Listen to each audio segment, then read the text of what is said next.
رب اشرح لی صدری ویسر لی امری واحلل عقدۃ من لسانی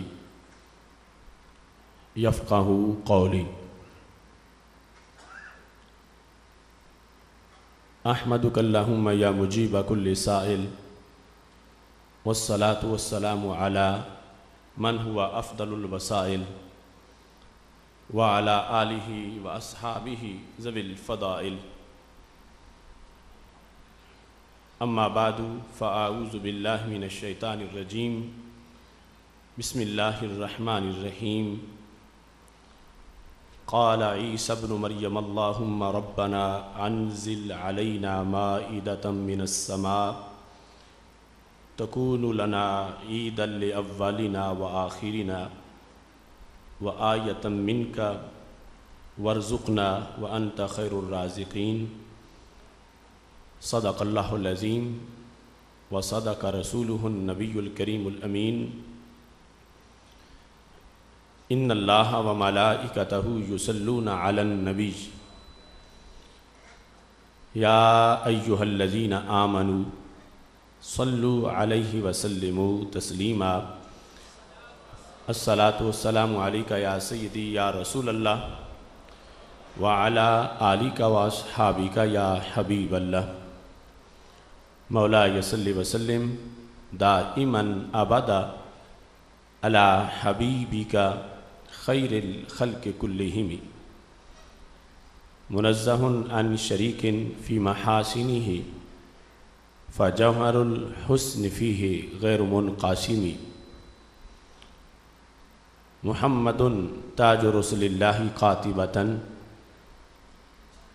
محمد صادق الاقوال والکلم، محمد ذکرہ روح لانفسنا، محمد شکرہ فرد علی الامم۔ رب صلی وسلم دائما ابدا علی حبیبک خیر الخلق کلہم۔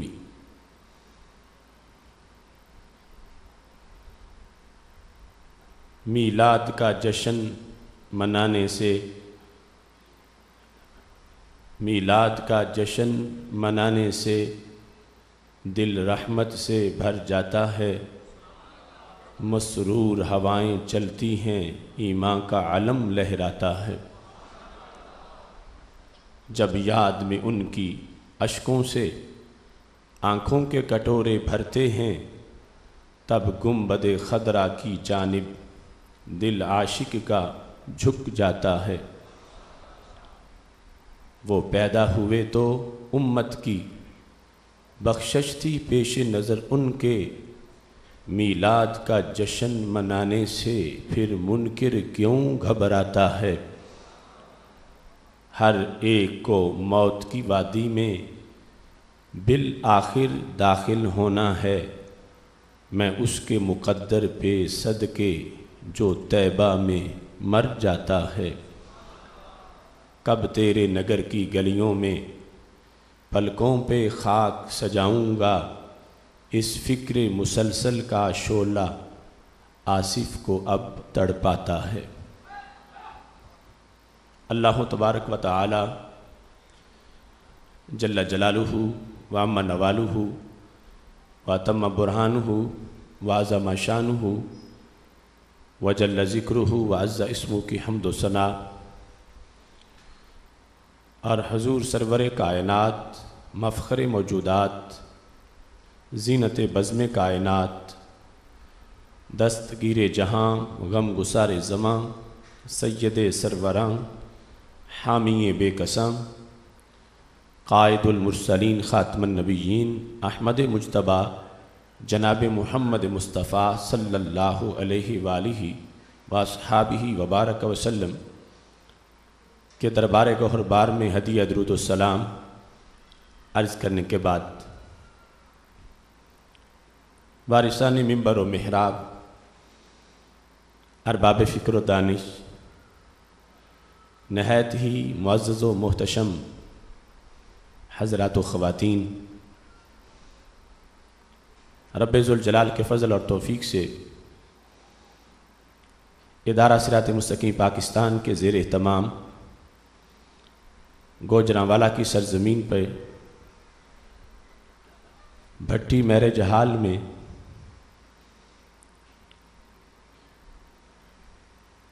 ماہ رمضان المبارک کے نور بھرے لمحات اور عشرۂ مغفرت کی گھڑیوں میں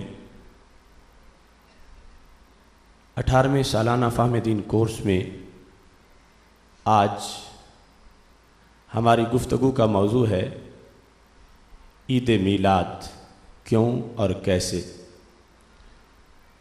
میری دعا ہے خالق کائنات جل جلالہ ہم سب کو قرآن و سنت کا فہم عطا فرمائے اور قرآن و سنت کے ابلاغ و تبلیغ اور اس پر عمل کرنے کی توفیق عطا فرمائے۔ رب ذوالجلال نے سید المرسلین خاتم النبیین حضرت محمد مصطفیٰ صلی اللہ علیہ وسلم کو اس دنیا میں بھیج کر کائنات پر سب سے بڑا فضل کیا اور جن کے صدقے کائنات معرض وجود میں آئی تھی انہیں بھیج کر کائنات کو رونقیں عطا فرمائیں۔ سب سے زیادہ احسان حضرت انسان پہ ہوا۔ اس بنیاد پر رب ذوالجلال کی اس عظیم نعمت پر اللہ کے شکر کی ادائیگی کا حق حضرت انسان پر دیگر مخلوقات کے مقابلے میں زیادہ ہے، اور سید عالم نور مجسم شفیع معظم صلی اللہ علیہ وسلم کی کائنات میں آمد پر اس کا تذکرہ کر کے رب ذوالجلال کے شکر کی ادائیگی کو محفل میلاد سے تعبیر کیا جاتا ہے کہ اگرچہ آج سے صدیوں پہلے آپ اس دنیا پہ جلوہ گر ہوئے تھے، لیکن کرم صرف اس وقت کے انسان پر ہی نہیں ہوا تھا، کرم آج کے انسان پر بھی ہوا، اور آج بھی جو چاندنی بشکل ایمان ہمارے سینوں میں موجود ہے یہ یقیناً طیبہ کے چاند کی چاندنی ہے۔ اس بنیاد پر ہر قلب سلیم سید عالم نور مجسم شفیع معظم صلی اللہ علیہ وسلم کی آمد کو اپنے لیے نہایت ہی مفید سمجھتے ہوئے اور اللہ کا سب سے بڑا انعام سمجھتے ہوئے آپ صلی اللہ علیہ وسلم کی آمد پر رب ذوالجلال کا شکر ادا کرتا ہے، اور اسے ہی عرف عام کے اندر احتفال بالنبی علیہ السلام یا محفل میلاد سے تعبیر کیا جاتا ہے۔ سید عالم نور مجسم شفیع معظم صلی اللہ علیہ وسلم نے اپنی آمد کا ذکر خود کیا، رب ذوالجلال نے آپ کی آمد کا ذکر قرآن مجید میں کیا۔ سید عالم نور مجسم شفیع معظم صلی اللہ علیہ وسلم نے آپ کی آمد سے جو دنیا کو فائدہ ہوا اور کائنات میں جو بہار آئی اسے خود موضوع سخن بنایا۔ صحابہ کرام علیہم الرضوان نے سید عالم نور مجسم شفیع معظم صلی اللہ علیہ وسلم کی کونین میں جلوہ گری کو اپنے خطبات اور خطابات کا بارہا موضوع بنایا۔ چلتے چلتے وہ سلسلہ آج بھی ہمارے تک پہنچا ہے کہ جہاں رب ذوالجلال کی دیگر نعمتوں کا شکر ادا کیا جاتا ہے، وہاں بالخصوص اس سب سے بڑی نعمت کا شکر بڑے اہتمام کے ساتھ کیا جاتا ہے۔ کوئی شخص بھی جو قرآن و سنت کی تعلیمات سے کچھ بھی تعلق رکھتا ہے وہ اس حقیقت کا انکار نہیں کر سکتا کہ نبی اکرم نور مجسم شفیع معظم صلی اللہ علیہ وسلم کی آمد، ولادت، دنیا میں جلوہ گری، اس کو ہر دور میں اچھے سے اچھے الفاظ میں بیان کیا جاتا رہا ہے، اور آپ کے وجود مسعود کی وجہ سے رب ذوالجلال کا شکر ہر دور میں ادا کیا جاتا رہا ہے۔ اب اس سلسلہ میں جو کام کوئی بندہ تنہائی میں بیٹھ کے کرے تو ثواب ہے، وہ اجتماع میں بیٹھ کے کرے تو پھر بھی ثواب ہے۔ جو بات انفرادی طور پر ذکر کریں تو رحمتوں کا نزول ہوتا ہے، اگر اجتماعی طور پر کریں تو پھر بھی رحمتوں کا نزول ہوگا، اور اگر ریا سے پاک وہ محفل ہوگی تو اس کے لیے پھر خصوصی مزید اہتمام بھی ہوگا۔ اس ذکر پر لفظ احتفال عربی زبان میں اور ہمارے عرف میں لفظ محفل بولنا، اور پھر بطور خاص اس کو عید سمجھنا، اور نبی اکرم نور مجسم شفیع معظم صلی اللہ علیہ وسلم کی آمد کے دن کو یوم عید میلاد النبی صلی اللہ علیہ وسلم سمجھنا، ذکر کرنا، لکھنا اور اس کا چرچا کرنا۔ اگر انسان غیر جانبدار ہو کر سوچے تو یقیناً اس میں کسی طرح بھی کوئی ابہام نہیں ہے۔ رمضان المبارک کے پر نور لمحات میں اس موضوع کو شروع کرتے ہوئے تمام حضرات اور خواتین جتنی بھی یہاں پہ مرد و زن کی حاضری ہے، اور بعد میں بھی جو لوگ اس تقریر کو سنیں گے انشاءاللہ، اور اب دنیا کے مختلف ممالک میں جو پیغام جا رہا ہے، سب سے میری درخواست ہے کہ غیر جانبدار ہو کر ان باتوں کو سنیں، توجہ کریں۔ انشاءاللہ یہ موسم رمضان کی برکت ہے کہ شکوک و شبہات دور ہو جائیں گے اور یقین والوں کا یقین مزید دوبالا ہو جائے گا۔ عید عربی زبان کا لفظ ہے جس کے معنی کو بیان کرتے ہوئے حضرت شیخ عبدالحق محدث دہلوی رحمۃ اللہ علیہ نے سفر سعادہ اور شرح سفر السعادات کے اندر ذکر کیا ہے، وَگُفْتَن عود می کند بفرح و سرور۔ عید کو عید اس لیے کہا جاتا ہے کہ وہ پلٹ کے پھر خوشی لاتی ہے۔ عود کا معنی ہوتا ہے لوٹنا، تو یوم عید وہ ہے کہ جب بھی آئے خوشی لے کے آئے۔ عید اسے کہا جاتا ہے جس کا تکرار ہو، یعنی بار بار آئے اور جب بھی آئے خوشی لے کے آئے۔ دوسرا معنی بیان کرتے ہوئے انہوں نے کہا کہ عید کا معنی ہے پھر آئے، یہ دن دوبارہ آئے، یہ دن لوٹ کے آئے۔ اب جب آیا ہوا ہے اس وقت ہی پھر آنے کی جو بات ہو رہی ہے، تو یہ کہتے ہیں نیک فعلی کی بنیاد پر ہے۔ جس طرح کہ عربی زبان میں لفظ قافلہ، اور ہم اردو میں بھی قافلہ بولتے ہیں، 5-6 بندے مل کے کہیں جا رہے ہوں تو کہتے ہیں قافلہ جا رہا ہے۔ حالانکہ لغوی طور پر عربی زبان میں اس لفظ کا معنی ہوتا ہے سفر سے لوٹ کے واپس آنا۔ جانے کو قافلہ نہیں کہتے، آنے کو قافلہ کہتے ہیں۔ مگر ہمارے عرف میں جانے والوں کو بھی قافلہ سے تعبیر کیا جاتا ہے کہ جو ابھی جانے لگے ہیں، سفر کیے ہی نہیں، ان کو قافلہ کہا جا رہا ہے، جبکہ لغت میں جو کر کے صحیح سلامت لوٹ کے آئیں تو انہیں قافلہ کہا جاتا۔ تو ایسا کیوں کہا جاتا ہے؟ یہ نیک فعلی ہے کہ جاتے وقت ہی گویا کہہ دیا ہے کہ تم سلامتی سے واپس آ بھی گئے ہو، یہ اس کے اندر اصل معنویت ہے، اگرچہ کسی کو معلوم ہو یا نہ ہو۔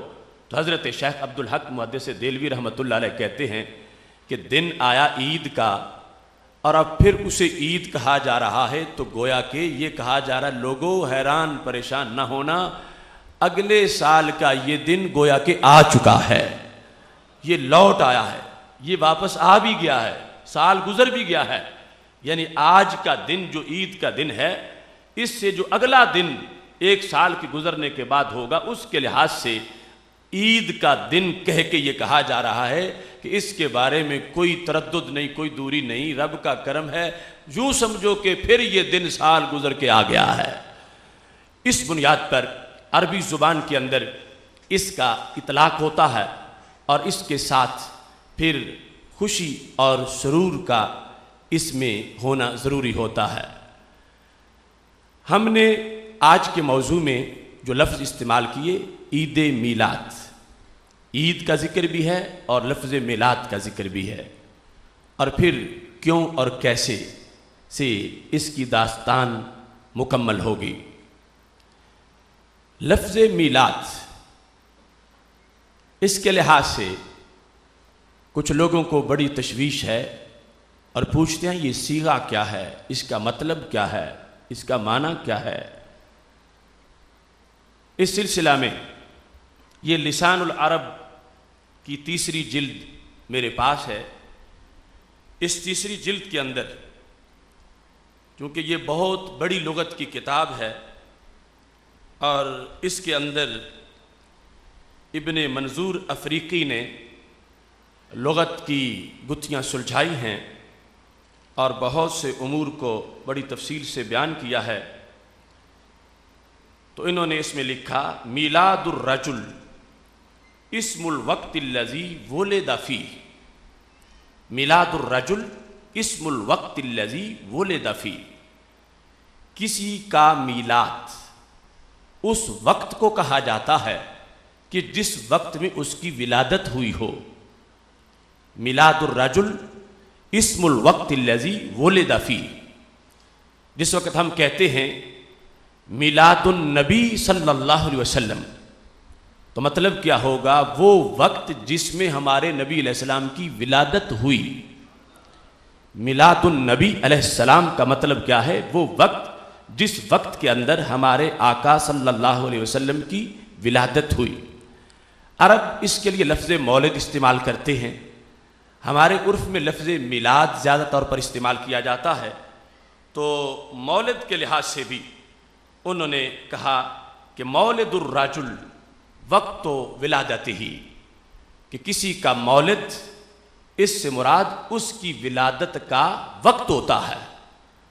تو اس بنیاد پر اب لفظ میلاد کے ترجمے میں وقت کا مطلب ضرور آئے گا۔ تو جس وقت کوئی شخص یہ کہتا ہے کہ ہم نبی اکرم صلی اللہ علیہ وسلم کا میلاد منا رہے ہیں، تو معنی کیا ہے؟ ہم سرکار کی آمد کے وقت کا ذکر کر رہے ہیں، ہم نبی اکرم نور مجسم شفیع معظم صلی اللہ علیہ وسلم کی جو دنیا میں جلوہ گری ہے اس وقت کا ذکر کر رہے ہیں۔ انسان کے لیے کچھ زمان یادگار ہوتے ہیں، کچھ مکان یادگار ہوتے ہیں، وہ جگہیں جن میں اسے راحت ملی ہو، سرور ملا ہو، عزت ملی ہو، آبرو ملی ہو، انعام ملا ہو، وہ جگہ بھی اسے یاد رہتی ہیں، اور وہ وقت کے جس میں اس پر رحمتیں برسی ہوں وہ وقت بھی اس کو یاد رہتا ہے۔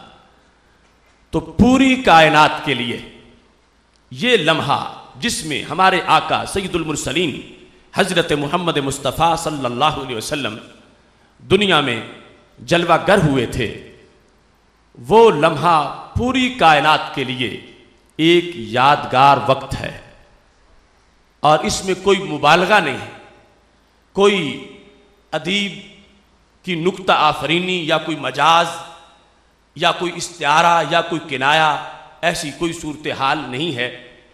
فی الحقیقت پوری کائنات اس کے لیے سید عالم نور مجسم شفیع معظم صلی اللہ علیہ وسلم کی جلوہ گری کے اندر اتنا اہتمام ہے، اور آپ صلی اللہ علیہ وسلم کی جلوہ گری کے لحاظ سے پوری کائنات کے لیے اتنا ابر کرم ہے کہ سید عالم نور مجسم شفیع معظم صلی اللہ علیہ وسلم نے خود اس چیز کو بیان کرتے ہوئے جو ارشاد فرمایا، تو جس زمین پہ ہم بیٹھے ہیں جب میرے نبی علیہ الصلوۃ والسلام کی ولادت باسعادت ہوئی تھی، جس جگہ اب ہم بیٹھے ہیں اس جگہ کے چپے چپے پر بھی کرم ہوا تھا۔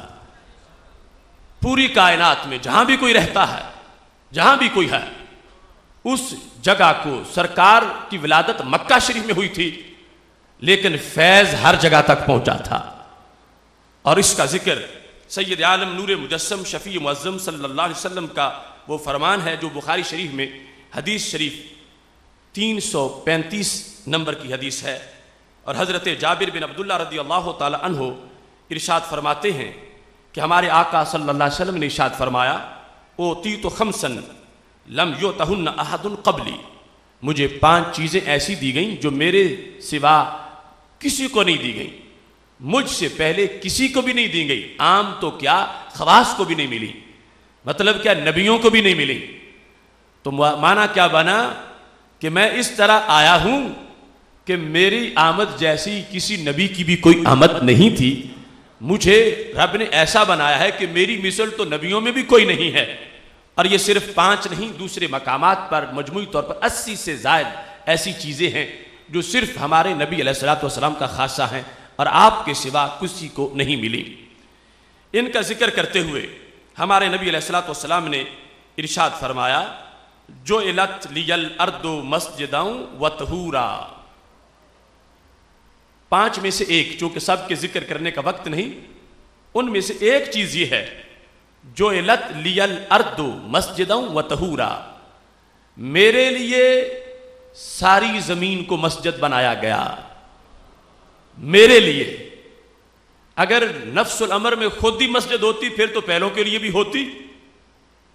الارض سے مراد صرف زمین مکہ شریف نہیں، الارض سے مراد صرف زمین مدینہ شریف نہیں، الارض سے مراد صرف زمین حجاز نہیں، الارض سے مراد پوری کائنات کی زمین ہے۔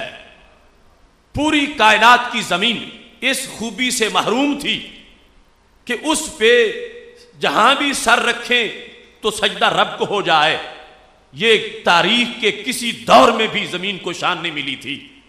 یہ شان ملی ہے تو 12 ربیع الاول شریف کے صدقے میں ملی ہے۔ جعلت لی، میرے لیے، میرے لیے، سرکار فرماتے ہیں میرے لیے، یعنی میری عزت کے پیش نظر، میرے صدقے، جعلت لی الارض مسجدا وطہورا، میرے لیے زمین کو مسجد بھی بنا دیا گیا اور طہور بھی بنا دیا گیا۔ اب اگر کوئی شخص یہ صلاحیت رکھتا ہے کہ اس الارض سے کوئی ضلع کاٹ کے باہر کر دے تو پھر تو وہ کہے کہ باقی ساری زمین نوازی گئی، ایک ضلع محروم رہ گیا، لیکن لغت، قانون، دستور، ضابطے کے لحاظ سے ایک چپا بھی مستثنی نہیں کیا جا سکتا۔ ساری زمین بدلی گئی، ساری زمین میں انقلاب آیا، ساری زمین کی قسمت بدل گئی، ساری زمین میں نکھار آیا اور نیکی کی طرف اور فیض اس کو ملا کہ اس کی یہ حیثیت بن گئی کہ پاک محبوب علیہ الصلوۃ والسلام فرماتے ہیں زمین کو میرے لیے مسجد بھی بنا دیا گیا اور طہور بھی بنا دیا گیا۔ طہور ایک ہوتا ہے طاہر، ایک ہوتا ہے طہور۔ طاہر ہے جو خود پاک ہو، طہور ہے کہ ایسا پاک ہو کہ آگے پاک بھی کر دے۔ تو فرمایا زمین صرف پاک ہی نہیں ہوئی، فیض اتنا ملا ہے کہ پاک کرنے والی بھی بن گئی ہے، طہور۔ اب بنائی میرے لیے گئی ہے تو کیا فائدہ بھی صرف میرے لیے ہے یا فائدہ ساری کائنات کے لیے ہے، سارے انسانوں کے لیے ہے؟ تو ہمارے نبی علیہ الصلوۃ والسلام نے ارشاد فرمایا، ایما رجل من امتی ادرکتہ الصلاۃ فلیصلی، پر میرا جو بھی امتی ہے اسے جہاں بھی نماز کا وقت آ جائے، اگرچہ مسجد نہ بھی ہو، وہ جہاں سر جھکائے گا سجدہ میرے رب کو ہو جائے گا۔ پہلے پابندی تھی کہ پہلے صرف نماز مسجد میں ہو سکتی تھی، مسجد کے سوا نماز نہیں ہو سکتی تھی۔ اگر کوئی 10 کلومیٹر دور ہے تو چل کے مسجد میں جا، باہر ڈیرے پہ نہیں پڑھ سکتا، اپنی دکان پہ نہیں پڑھ سکتا، جنگل صحرا میں نہیں پڑھ سکتا، صرف مسجد میں پڑھ سکتا ہے۔ پہلے خاص ایسے مقامات تھے کہ جن کو یہ شرف حاصل تھا کہ وہاں بندہ سر رکھے تو سجدہ رب کو ہو جائے، یہ 12 ربیع الاول شریف کا فیض ہے، اور ملا ہر چپے کو ہے کہ جہاں بھی کائنات میں وقت ہو گیا ہے، میرے نبی علیہ السلام فرماتے ہیں بنائی میرے لیے گئی ہے، فائدہ سب کو ہے کہ جہاں بھی تم سر رکھو گے رب کو سجدہ ہو جائے گا۔ اس مقام پر سید عالم نور مجسم شفیع معظم صلی اللہ علیہ وسلم کی وجہ سے ایک جنرل فائدہ جو پوری کائنات تک پہنچا ہے، پوری زمین تک پہنچا ہے، چپے چپے تک پہنچا ہے۔ ہر چیز کی ایک بولی بھی ہے، ہر چیز کی لسان حال بھی ہے۔ ہم اس چھت کی بات، ان ستونوں کی بات، تسبیح ہم نہ بھی سنیں، لیکن قرآن کہتا ہے کل قد علم صلاتہ و تسبیحہ، ہر چیز کو اپنی صلات کا بھی پتہ ہے، اپنی تسبیح کا بھی پتہ ہے، اور ہر چیز کو یہ بھی پتہ ہے کہ مجھ پہ انعام کس کے صدقے ہوا ہے، ہر چیز کو یہ بھی پتہ ہے کہ پہلے میری صورتحال کیا تھی اور اس کے بعد میری صورتحال کیا ہے۔ اس بنیاد پر عید میلاد کے لحاظ سے اس کا مضمون اتنا وسیع ہے۔ عید کے لفظ کی جو معنویت ہے اگر وسیع پیرائے میں پائی جاتی ہے تو وہ پائی ہی 12 ربیع الاول شریف کے دن میں پائی جاتی ہے، اس واسطے کہ وہ عید الفطر اور عید الاضحیٰ، ان میں راحت، سرور، خوشی وہ ہمارے لیے ہے، یعنی انسانوں مسلمانوں کے لیے ہے۔ اس میں آسمانوں کا کیا حصہ ہے، اس میں زمینوں کا کیا حصہ ہے، اس میں صحرا کے مور کا کیا حصہ ہے، اس میں فضا کے جگنوں کا کیا حصہ ہے، اس میں شمس و قمر کا کیا حصہ ہے، اس میں باغ و ثمر کا کیا حصہ ہے۔ وہ عید صرف انسانوں کی ہے، لیکن عید میلاد انسانوں کی بھی ہے، زمین و آسمانوں کی بھی ہے۔ اس واسطے ایک بہت بڑے عرب مفکر وہ کہنے لگے مل عید الا عید احمد فانه عید الوجود بارضه وسمائه، عید صرف ایک ہے اور وہ عید میلاد ہے۔ پوچھا گیا باقی عیدیں، عید الفطر اور عید الاضحیٰ وہ کہاں گئیں؟ تو کہتے ہیں وہ محدود عیدیں ہیں، لیمیٹڈ عیدیں ہیں، وہ ساری کائنات کی عیدیں نہیں، وہ مخصوص طبقے کی عیدیں ہیں، اور عید میلاد جو ہے وہ ساری کائنات کی یونیورسل عید ہے۔ اس بنیاد پر باقی کا انہوں نے نفی کرتے ہوئے جو جامع معنی ہے فرد سرور کا، اس کے لحاظ سے یونیورسل عید بنی۔ فطر میں سرور ہمارے لیے ہے اور عید الاضحیٰ میں راحت سرور ہمارے لیے ہے، چڑیوں کے لیے، چونٹیوں کے لیے، ہرنیوں کے لیے، درختوں کے لیے، پھولوں کے لیے، گلزاروں کے لیے، ان عیدوں میں کوئی حصہ نہیں ہے۔ لیکن 12 ربیع الاول شریف کی عید جس سے زمین کے چپے چپے کو فیض پہنچا ہے اور مخلوقات کی ہر قسم کو فیض پہنچا ہے۔ ایک طرف اگر حضرت صدیق اکبر مسرور ہیں کہ میرے نبی آئے، تو دوسری طرف چونٹی کہتی ہے ابو بکر میرے بھی نبی آئے۔ اس بنیاد پر عید کے لفظ میں جو سرور کا اور راحت کا تذکرہ ہے، یہ اصل اس کی ڈیفینیشن کا حصہ ہے۔ عید کے لفظ میں کہیں یعنی کہ جو عید ہو اس میں کوئی نماز بھی ہو، جو عید ہو اس کے اندر کوئی اس طرح کی جو مزید مخصوص کیفیات اس کے لحاظ سے کوئی خاص اس کی عبادت ہو، وہ اس کا ایک اضافی معنی ہے۔ جو فطر کی عید ہے، جو عید الاضحیٰ کی عید ہے، اصل عید جو ہے اس کے لحاظ سے دیکھو قرآن مجید برہان رشید کے اندر جو رب ذوالجلال کا فرمان موجود ہے سورہ مائدہ میں، آیت نمبر 114 ہے، قال عیسیٰ ابن مریم اللہم ربنا انزل علینا مائدہ۔ حضرت عیسیٰ علیہ السلام نے کہا، عیسیٰ بن مریم نے، اے اللہ، اے ہمارے رب، نازل کر ہم پر مائدہ۔ مائدہ کہتے ہیں دسترخوان کو، لیکن وہ دسترخوان جس پہ کھانا ہو، صرف دسترخوان کو نہیں کہتے، کھانے والا دسترخوان۔ اے اللہ ہم پہ مائدہ کا نزول کر، کہاں سے؟ آسمانوں سے، تکون لنا عیدا، جو کہ ہمارے لیے عید بن جائے۔ اب لفظ عید قرآن مجید میں راحت، سرور اور خوشی کے دن کے لحاظ سے یہ نہیں ہے کہ کھانا آئے اور ساتھ ایک اس کی نماز بھی آ جائے، کھانا آئے اور ساتھ اس کی کوئی ہمارے لیے مخصوص بندگی بھی آ جائے، نہیں، وہ کھانے کا آنا ہی خوشی بن جائے۔ وہ کھانا پکا پکایا تیار آئے گا تو ہمارے لیے خوشی بن جائے گی۔ اے اللہ اس کو تو ہمارے لیے عید بنا دے۔ اب یہاں پر امام سیوطی رحمۃ اللہ علیہ جو تفسیر دو اماموں کی ہے، امام محلی اور امام سیوطی کی، اس جلالین کے اندر لکھا ہے یوم نزولہا، کہ اس مائدہ کے نزول کا دن ہمارے لیے عید بن جائے، اس کے نازل ہونے کا دن ہمارے لیے عید بن جائے۔ اور تفسیر قرطبی میں لکھا ہے جلد نمبر 3 صفحہ نمبر 283 پر کہ یہ مائدہ ان پر اتوار کے دن نازل ہوا، لہٰذا ان لوگوں نے اتوار کو اپنی عید بنا لیا کہ اس دن ہم پر مائدہ کا نزول ہوا۔ اور قرآن مجید برہان رشید میں جب حضرت عیسیٰ علیہ السلام کہہ رہے تھے کہ اے اللہ مائدہ کا نزول کر تاکہ عید بن جائے، اور عید ہمارے پہلوں پچھلوں کی سب بن جائے، اور صرف عید ہی نہیں بنے، کیا بن جائے؟ فرمایا یہ نشانی بھی بن جائے۔ کس کی نشانی؟ تیرے رب ہونے کی نشانی، میرے رسول ہونے کی نشانی، یہ تیری طرف سے نشانی بن جائے۔ اب یہاں پر ایک مائدہ کا نزول، اس کے لحاظ سے جب اللہ کے حضرت عیسیٰ علیہ السلام نے لفظ عید کا بولا تو رب ذوالجلال نے یہ نہیں کہا کہ مائدہ تو نازل کر دوں گا مگر اسے عید مت کہو، عید کا لفظ اس پہ نہ بولو، عید کچھ اور ہوتی ہے۔ رب ذوالجلال نے حضرت عیسیٰ علیہ السلام کے جملے کو محفوظ رکھا، اس میں کوئی تبدیلی نہیں کی، اور اسی طرح وہ ہمارے قرآن میں وہ جملہ نازل ہوا۔ اور یہاں پر عید کے معنی و مفہوم کے لحاظ سے یہ بتا دیا گیا کہ جو عید کا ڈیفینیشن کے لحاظ سے عید راحت ہے، خوشی ہے، کسی نعمت کے حصول کے لحاظ سے، اور کتنی بڑی نعمت ہو اور کس انداز کی ہو تو اس کو عید کہا جاتا ہے۔ قرآن کی اس آیت سے پتہ چلا کہ مائدہ کا نزول جس سے انسان کو کسی مشقت کے بغیر بدن کی طاقت مل جائے، اور ایک اس کے ٹیسٹ بڈز کو ایک ٹیسٹ والی چیز مل جائے، اس کو انرجی مل جائے، اس کو محنت مشقت کے بغیر کھانے والی چیز مل جائے، اسے راحت ہے، سرور ہے، لہٰذا یہ اس کی عید ہے۔ تو میرے بھائیو، جس لمحے جس دن میں ان کے اجسام کے لیے مائدہ کا نزول ہوا، جس سے ان کے جسم کو طاقت ملی، تو قرآن نے اس کے نزول کو عید برقرار رکھا اور عید تسلیم کیا اور عید کے لحاظ سے اس کا ذکر کیا۔ اب آپ خود اندازہ لگا سکتے ہیں کہ ایک ہے مائدہ کا نزول اور دوسری طرف ہے حضرت محمد علیہ السلام کا نزول۔ تو سید عالم نور مجسم شفیع معظم صلی اللہ علیہ وسلم کی جو دنیا میں جلوہ گری ہے، کروڑوں مائدے ان کے قدموں کی دھول پر نچھاور کیے جا سکتے ہیں۔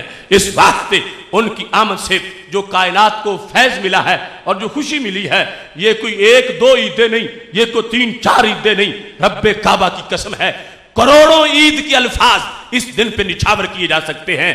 اس واسطے کہ رب ذوالجلال نے قیامت تک کے لیے ہمیشہ اس دن کو، اس لمحے کو وہ عظمت عطا فرمائی ہے۔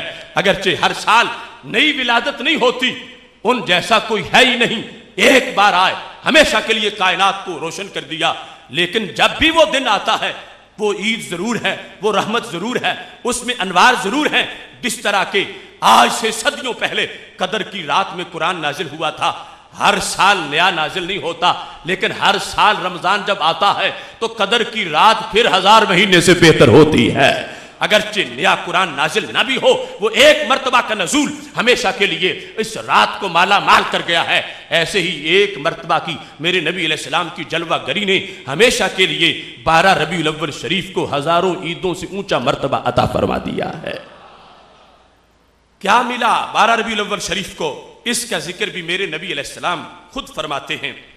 بخاری شریف میں پاک محبوب علیہ السلام کا یہ پورا خطبہ میلاد موجود ہے، حدیث نمبر 79 ہے، جس میں حضرت ابو موسیٰ اشعری رضی اللہ تعالیٰ عنہ ہمارے نبی علیہ السلام سے اس امر کو ذکر کرتے ہیں کہ سرکار دنیا پہ آئے تو کیا لے کے آئے، آپ کی آمد سے کیا کائنات کو ملا۔ ایک یہ ہے ہم اپنی زبان سے، کوئی شاعر اپنی زبان سے، کوئی ادیب اپنی زبان سے، کوئی خطیب اپنی زبان سے کہے کہ یہ لے کے آئے وہ لے کے آئے، یہ سعادت ہے کہ ماننے والے ایسا ذکر کریں، لیکن جو خطبہ میلاد اس عید کی معنویت کو ثابت کرنے کے لیے ہمارے نبی علیہ السلام نے دیا اور سند صحیح سے بخاری میں موجود ہے، اس کو ذہن میں رکھیے اور یہ فخر کیجئے کہ اگرچہ آج ہمارے عوام کو وہ حدیث نہ بھی آتی ہو، مگر سنی مزاج اتنا ستھرا ہے اور مٹی اتنی پاک ہے کہ جو کچھ احادیث میں موجود ہے رب ذوالجلال کی فضل سے وہ نور نسل در نسل سینوں میں ویسے ہی منتقل ہوتا آیا ہے۔ کیا الفاظ ہیں میرے محبوب علیہ السلام کے، مثل ما بعثنی اللہ بہ من الہدی والعلم کمثل الغیث الکثیر۔ مثل ما، اس کی مثال، بعثنی اللہ بہ، جو مجھے رب نے دے کے بھیجا ہے، مثل ما بعثنی اللہ بہ، اس کی مثال جو رب نے مجھے دے کے بھیجا ہے، جو میرے آنے سے کائنات کو ملا، جو رب نے مجھے دے کے بھیجا ہے، اس کی مثال کیا ہے؟ پاک محبوب علیہ الصلوۃ والسلام فرماتے ہیں کمثل الغیث، اس کی مثال بارش جیسی ہے، قطرے جیسی نہیں، کس جیسی ہے؟ بارش جیسی ہے۔ دھیان کرنا خطبہ میلاد میرے نبی علیہ السلام کی زبان سے، کمثل الغیث، جو کچھ مجھے رب نے علم دے کے ہدایت دے کے بھیجا ہے، تو پتہ چلا آنے سے دنیا کو علم بھی ملا، آنے سے دنیا کو ہدایت بھی ملی، خود تو مالا مال ہے ہی، اب آگے 3 اقسام بیان کر کے جو دنیا کے سینوں کا کردار ہے اس کو بیان کرتے ہیں، تو پتہ چلا کہ آپ کو ملا ہے فائدہ کائنات کو ہونے والا ہے، آپ کو تو ملا ہی ہے۔ مثل ما بعثنی اللہ بہ من الہدی والعلم کمثل الغیث، میرے رب نے جو کچھ مجھے دے کے بھیجا ہدایت اور علم، اس کی مثال کیا ہے؟ اس کو بیان کرنے کے لیے ڈھونڈ کے قطرہ نہ لاؤ، اس کو بیان کرنا ہو تو بارش کا لفظ بولو۔ بارش کا لفظ بولتے ہی خود بخود ذہنوں میں آتا ہے کہ کہا جاتا ہے یہ قطرہ نہیں، یہ تو بارش ہے۔ اب بارش کی پھر 2 قسمیں ہیں، ایک بارش وہ ہے جو برستی ہے مگر بوندا باندی ہوتی ہے، موسلا دھار نہیں برستی، ایک وہ ہے جو برستی ہے تو موسلا دھار برستی ہے۔ تو میرے نبی علیہ السلام فرماتے ہیں 12 ربیع الاول شریف کا ابر کرم، یہ ایسی نہیں بارش کے کچھ بخل سے برسے اور زمین پیاسی رہ جائے، کمثل الغیث الکثیر، یہ وہ بارش ہے جو موسلا دھار برسنے والی ہے۔ غیث کا لفظ ہی کہیں اونچا ہے لیکن آگے کثیر کی قید ہے، کمثل الغیث الکثیر، جو بارش ہو اور موسلا دھار برسے، اور پھر جو موسلا دھار برسے ہو سکتا ہے ایک ضلع میں موسلا دھار برس جائے دوسرا خشک رہ جائے، ایک ضلع میں ہر طرف ہو جائے اور دوسرا خشک رہ جائے، ایک ملک عام برسات ہو جائے اور دوسرا خشک رہ جائے۔ تو میرے نبی علیہ السلام نے فرمایا میری آمد کے لیے ایسے بخل کے لفظ مت بولنا، اصحاب اردا، میرے آنے سے وہ ابر کرم برسا ہے کہ جو بارش موسلا دھار ہوئی ہے اور اس نے کائنات کا ایک چپا بھی خشک نہیں رہنے دیا۔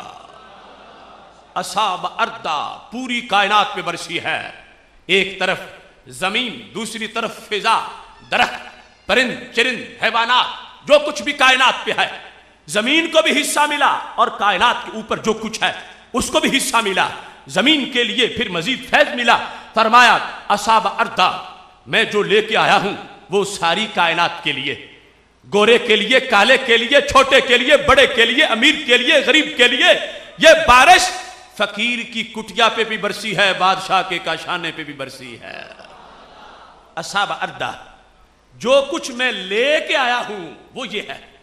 تو سرکار کی آمد کا ذکر سرکار نے خود کیا اور اس کے فیض کا تذکرہ سرکار نے خود کیا، اور اس کے فیض کی کثرت کو، جو عید کے مفہوم کے لیے جو پوری کائنات کی عید ہو، ہر چیز کی عید ہو، اس کے لیے جو میٹر چاہیے تھا وہ سب کچھ یہاں موجود ہے۔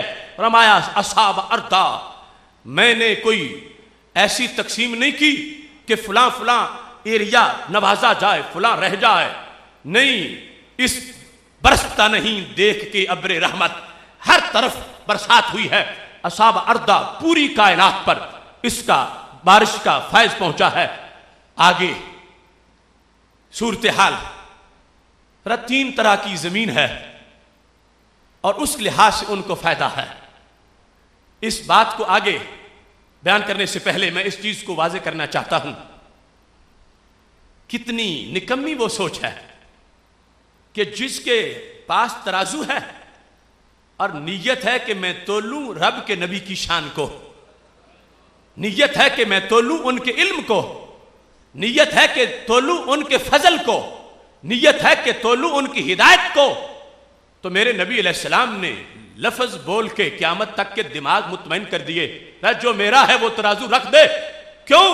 فرمایا جو کچھ میں کے لے آیا ہوں تمہارے تولنے میں نہیں آئے گا۔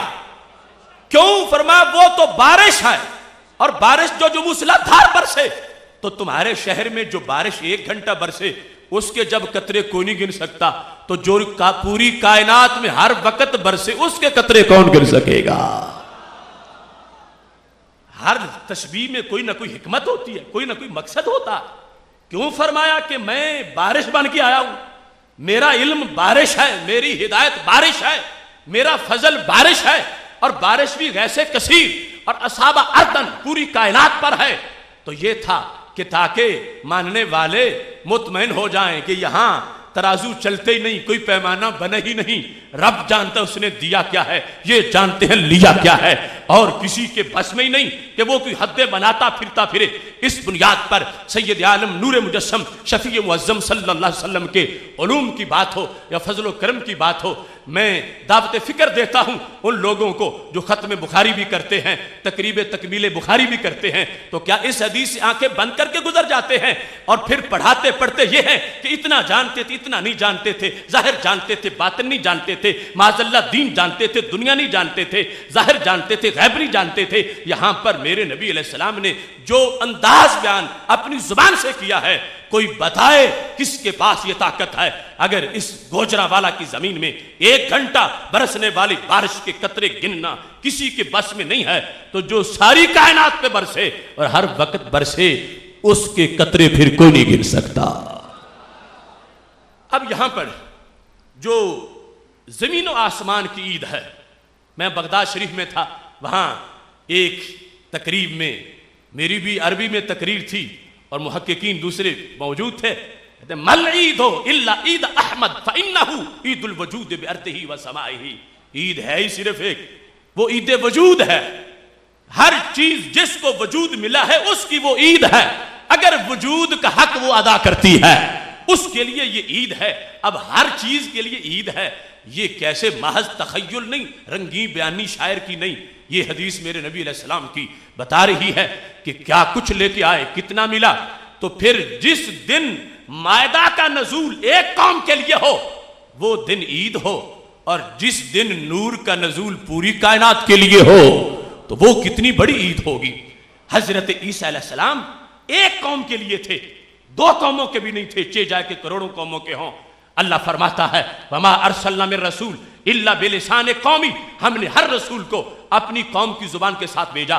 حضرت عبداللہ بن عباس رضی اللہ تعالیٰ عنہما یہ فرماتے ہیں، طبرانی نے موجم کبیر میں لکھا ہے کہ اس آیت سے پتا چلا کہ ہر رسول صرف ایک قوم کا رسول ہوتا تھا، تو کہ رب فرماتا ہے ہم نے ہر رسول کو اپنی قوم کی زبان دے کر بھیجا. لفظ قوم بھی واحد، لفظ زبان بھی واحد. یہ نہیں کہا کہ قوموں کی زبانیں دے کر بھیجا، وہ ہوتے ایک قوم کے لیے تھے، ان کے لیے لے کے سب کچھ آ جاتے تھے. تو ہمارے نبی علیہ السلام کی جلوہ گری کو قرآن نے کیسے بیان کیا؟ فرمایا وما ارسلناک الا کافۃ للناس بشیرا ونذیرا. محبوب ہم نے آپ کو ایک قوم کا نہیں، کروڑوں قوموں کا رسول بنا کے بھیجا ہے. اس بنیاد پر یہ یعنی جامعیت ہے، اتنی جامع عید ہے. جب ایک قوم کے لیے مائدہ کا نزول ہو تو اس کو عید کہنا قرآن کا حکم ہے، قرآن میں ثابت ہے. اور جب ایک قوم کے لیے نہیں کروڑوں قوموں کے دل کی چاندنی کا نزول ہو تو اس دن پر بخل کرنا یہ کون سی عقل کی بات ہے؟ قرآن کی فکر کے مطابق اس دن کو ہزاروں عیدوں سے بڑا سمجھا جائے گا، اس واسطے کہ جو نور ملا ہے وہ ایسا ہے، آیا ہے تو پھر بجھا نہیں، آج بھی سینوں کو منور کرتا جا رہا ہے. یہاں پر سید عالم نور مجسم شفیع معظم صلی اللہ علیہ وسلم نے اس کو پھر آگے بیان کیا. آج کے سوالات کا جواب اس وقت ہی دے دیا. کسی نے آج کہنا تھا اتنے فائدے بیان کر رہے ہو، اتنی برکتیں، اتنے خزانے، اتنا کرم، مجھے تو ملے ہی کچھ نہیں. اگر ہوتا تو میرے گھر بھی کوئی چھینٹے ہوتے، سیلاب آتا تو میری گلی میں بھی آ جاتا، کچھ ملتا ہوتا تو مجھے بھی ملا ہوتا. مجھے تو کچھ نہیں ملا، میں کیسے عید مان جاؤں؟ مجھے تو کچھ دیا نہیں گیا، میں کیسے عید تسلیم کر جاؤں؟ آج کسی نے یہ کہنا تھا، میرے نبی علیہ السلام نے اسی خطبہ میلاد میں عید کا مفہوم سمجھاتے ہوئے بیان فرما دیا. تیری نظر خارزار شب میں گلاب تحریر کر چکی تھی، اجاڑ نیندوں کے خواب میں انقلاب تحریر کر چکی تھی. میرے ذہن کے فلک پر جو سوال چمکے تو میں نے دیکھا تیرے زمانے کی خاک ان کے جواب تحریر کر چکی تھی. کیسے جواب دیا؟ فرمایا میں ہوں بارش اور لوگوں کے دل ہیں زمین. جیسے ظاہری بارش کی زمین ہوتی ہے ایسے دلوں کی زمین ہے بارش میری ہے. پھر فرمایا آگے زمین 3 قسم کی ہے. 12 ربیع الاول شریف کو جس کے گھر پشیمانی ہو, پریشانی ہو, اندھیرا ہو, وہ سوچے میرے کہنے پہ نہیں, سرکار نے دل کی زمین کی قسم کون سی بیان فرمائی. میرے نبی علیہ الصلوۃ والسلام نے فرمایا قسمیں 3 ہیں زمین کی. جیسے ظاہری بارش ہو ایسے میری بارش کے لحاظ سے بھی قسمیں 3 ہیں. پہلی قسم کون سی ہے؟ کانت منہا طائفہ طیبہ, وہ میرا زمین ہے. وہ کیا کرتی ہے؟ فرمایا وہ فیض کی منکر نہیں ہوتی, اس کے پاس ہوتا بہت کچھ ہے. کیوں؟ پیاسی تھی, بارش ہوئی, قابلۃ الماء, اس نے پانی جذب کر لیا. اس کے پاس دلیل ہے میلاد کی, اس نے پانی جذب کر لیا تو کیا ہوا؟ انبتت الکلا والعشب الکثیر, رب کی دی ہوئی توفیق سے وہی پانی کھجور انگور میں ظاہر کر دیا. قابلۃ الماء, برشا بادل, تو اس نے پانی ضائع نہیں ہونے دیا, قابلۃ قبول کیا, جذب کیا. فانبتت الکلا والعشب الکثیر, اس نے پانی جذب کیا. جب جذب کیا H2O اس کا فارمولہ تھا, واپس لوٹایا تو ہزاروں فارمولے تھے. وہی انگور میں, وہی کھجور میں, وہی خربوز میں, وہی تربوز میں, وہی آم میں, وہی انار میں, وہی جڑی بوٹی میں, وہی سبزی میں. یہ تو رب کا فرمان ہے. فَأَخْرَجْنَا بِهِ, جو آسمان سے اتارا اسی سے ہم نے سب کچھ پیدا کیا. تو آسمان سے اترا, زمین نے جذب کیا. یہ زمین منکر زمین نہیں, یہ لوگوں کو بتاتی ہے کہ واقعی بادل برسا ہے, یہ بتاتی ہے کرم ہوا ہے, یہ بتاتی ہے کہ واقعی مجھ پر فضل ہوا ہے کہ اس نے اس پانی کو آگے جذب کر کے اتنے روپ دے دیے ہیں. گلی گلی, محلے محلے, ہر طرف اس کا ظہور ہو گیا ہے. اس واسطے میرے نبی علیہ السلام فرماتے ہیں جو کوئی اعتراض کرے گا کہ ملا کچھ نہیں, وہ پہلے اپنے دل کی زمین چیک کروائے کسی محکمہ ارضیات سے کہ اس کی زمین کی کیٹیگری کون سی ہے. جو میرا ہے وہ تو منکر نہیں ہو سکتی, وہ پانی کو جذب کرتی ہے اور جذب کر کے آگے زمانے کا بھلا بھی بڑا کرتی ہے. دوسری زمین کون سی ہے؟ یہ میرے نبی علیہ السلام کی آمد کا خطبہ ہے. میرے آنے سے جو دوسری قسم کی زمینیں ہیں ان کو فائدہ کیا ملا؟ فرمایا وہ کی آن ہے, جذب نہیں کر سکتی, پتھریلی زمین ہے, میرا نہیں ہے, لیکن وہ پانی سے پیار بڑا کرتی ہے, پانی کو روکتی ہے تو دامنے کوہل میں جھیل بن جاتی ہے, تالاب بن جاتا ہے. اب اسے کوئی کہے کہ بارش نہیں برسی, وہ کہتی ہے جھوٹے تم جھوٹ بول رہے ہو, بارش برسی ہے. اگر نہ برسی ہوتی تو میرے گھر پانی کیوں ہوتا؟ یہ ہے پانی میرے پاس. شاربو و سقاو و زراو, میرے نبی علیہ السلام فرماتے ہیں یہ جو جھیل میں ہوتا ہے پانی, اس کا بھی انسانیت کو فائدہ ہوتا ہے. پہلا کیا؟ شاربو, خود پیتے ہیں. دوسرا کیا؟ سقاو, جانوروں کو پلاتے ہیں. تیسرا کیا؟ زراو, گھڑے بھر کے اپنے پودوں کو بھی سیراب کر لیتے ہیں. یہ 2 زمینیں, ایک جذب کرے اور دوسری روک کے رکھے. ان دونوں کے پاس دلیل ہے کہ بارش برسی ہے, فضل ہوا ہے. تو میرے نبی علیہ الصلوۃ والسلام فرمانے لگے میرے کرم کی برسات جو پوری کائنات پہ ہوئی ہے اس کے لحاظ سے امت کے سینے 2 طرح کے ہیں. ایک ہے جذب کرنے والا اور دوسرا ہے روک کے رکھنے والا, اور ایک تیسرا بھی ہے. اب کیٹیگری میں نہ بیان کروں, خود سمجھ جانا وہ تیسرا کون سا ہے. میرے نبی علیہ السلام فرماتے ہیں وہ سیم زدہ زمین ہے, سیم زدہ شور زمین ہے, نہ پانی کو جذب کرتی ہے, نہ روک کے رکھتی ہے, نہ وہاں پھول, نہ کلی, نہ حوض, نہ تالاب. وہاں پر صرف اور صرف نا امیدی ہے, وہاں صرف اور صرف واویلا ہے کہ بارش ہوئی نہیں, اس نے دیا کچھ نہیں. ہوتا تو میرے پاس بھی بہت کچھ ہوتا. تو سرکار نے فرمایا قیامت تک کے لیے اگر کوئی میری آمد کے فیض کا انکار کرے اس کو پوچھو اپنے دل کی زمین چیک کر لے. اگر 12 ربیع الاول شریف کو تجھے خوشی میسر نہیں آئی تو پھر سیم زدہ سینہ ہے, پھر اس بارش کا تو کوئی قصور نہیں, وہ تو ہر طرف برسی ہے. اس نے ٹیڑھی تقسیم نہیں کی. اس نے یہ نہیں کہا کہ ایک گھر چھوڑنا ایک گھر پہ ہونا ہے, وہ سر طرف ہوئی ہے. آگے جس کو کچھ نہیں محسوس ہوتا وہ پھر اس کا قصور ہے. بارش تو ہو گئی ہے, ہاں سیم زدہ ہے, ہاں شور زمین ہے, اس کو نہ جذب کرنے کا طریقہ آتا ہے نہ روک کے رکھنے کا طریقہ آتا ہے, محض انکار ہے کہ دیتے کچھ نہیں, کرتے کچھ نہیں, ہوا کچھ نہیں. اور اس انداز کے کہ عید نہیں ہے, یوم سوگ ہے, ماتم ہے, اس طرح کی وہ بات زمین کرتی ہے. لیکن جو دو طرح کی زمینیں ہیں, میرے نبی علیہ الصلوۃ والسلام نے فرمایا ان پر ہر دور کے اندر فضل ظاہر ہوتا رہے گا. جو کچھ میں لے کے آیا ہوں قیامت آ جائے گی, میرا لایا ہوا ختم نہیں ہوگا. اب میرے بھائیوں, اگر اسی بات کی 4 گھنٹے وضاحت کروں ان زمینوں پر تو بات یہی بڑی لمبی ہے.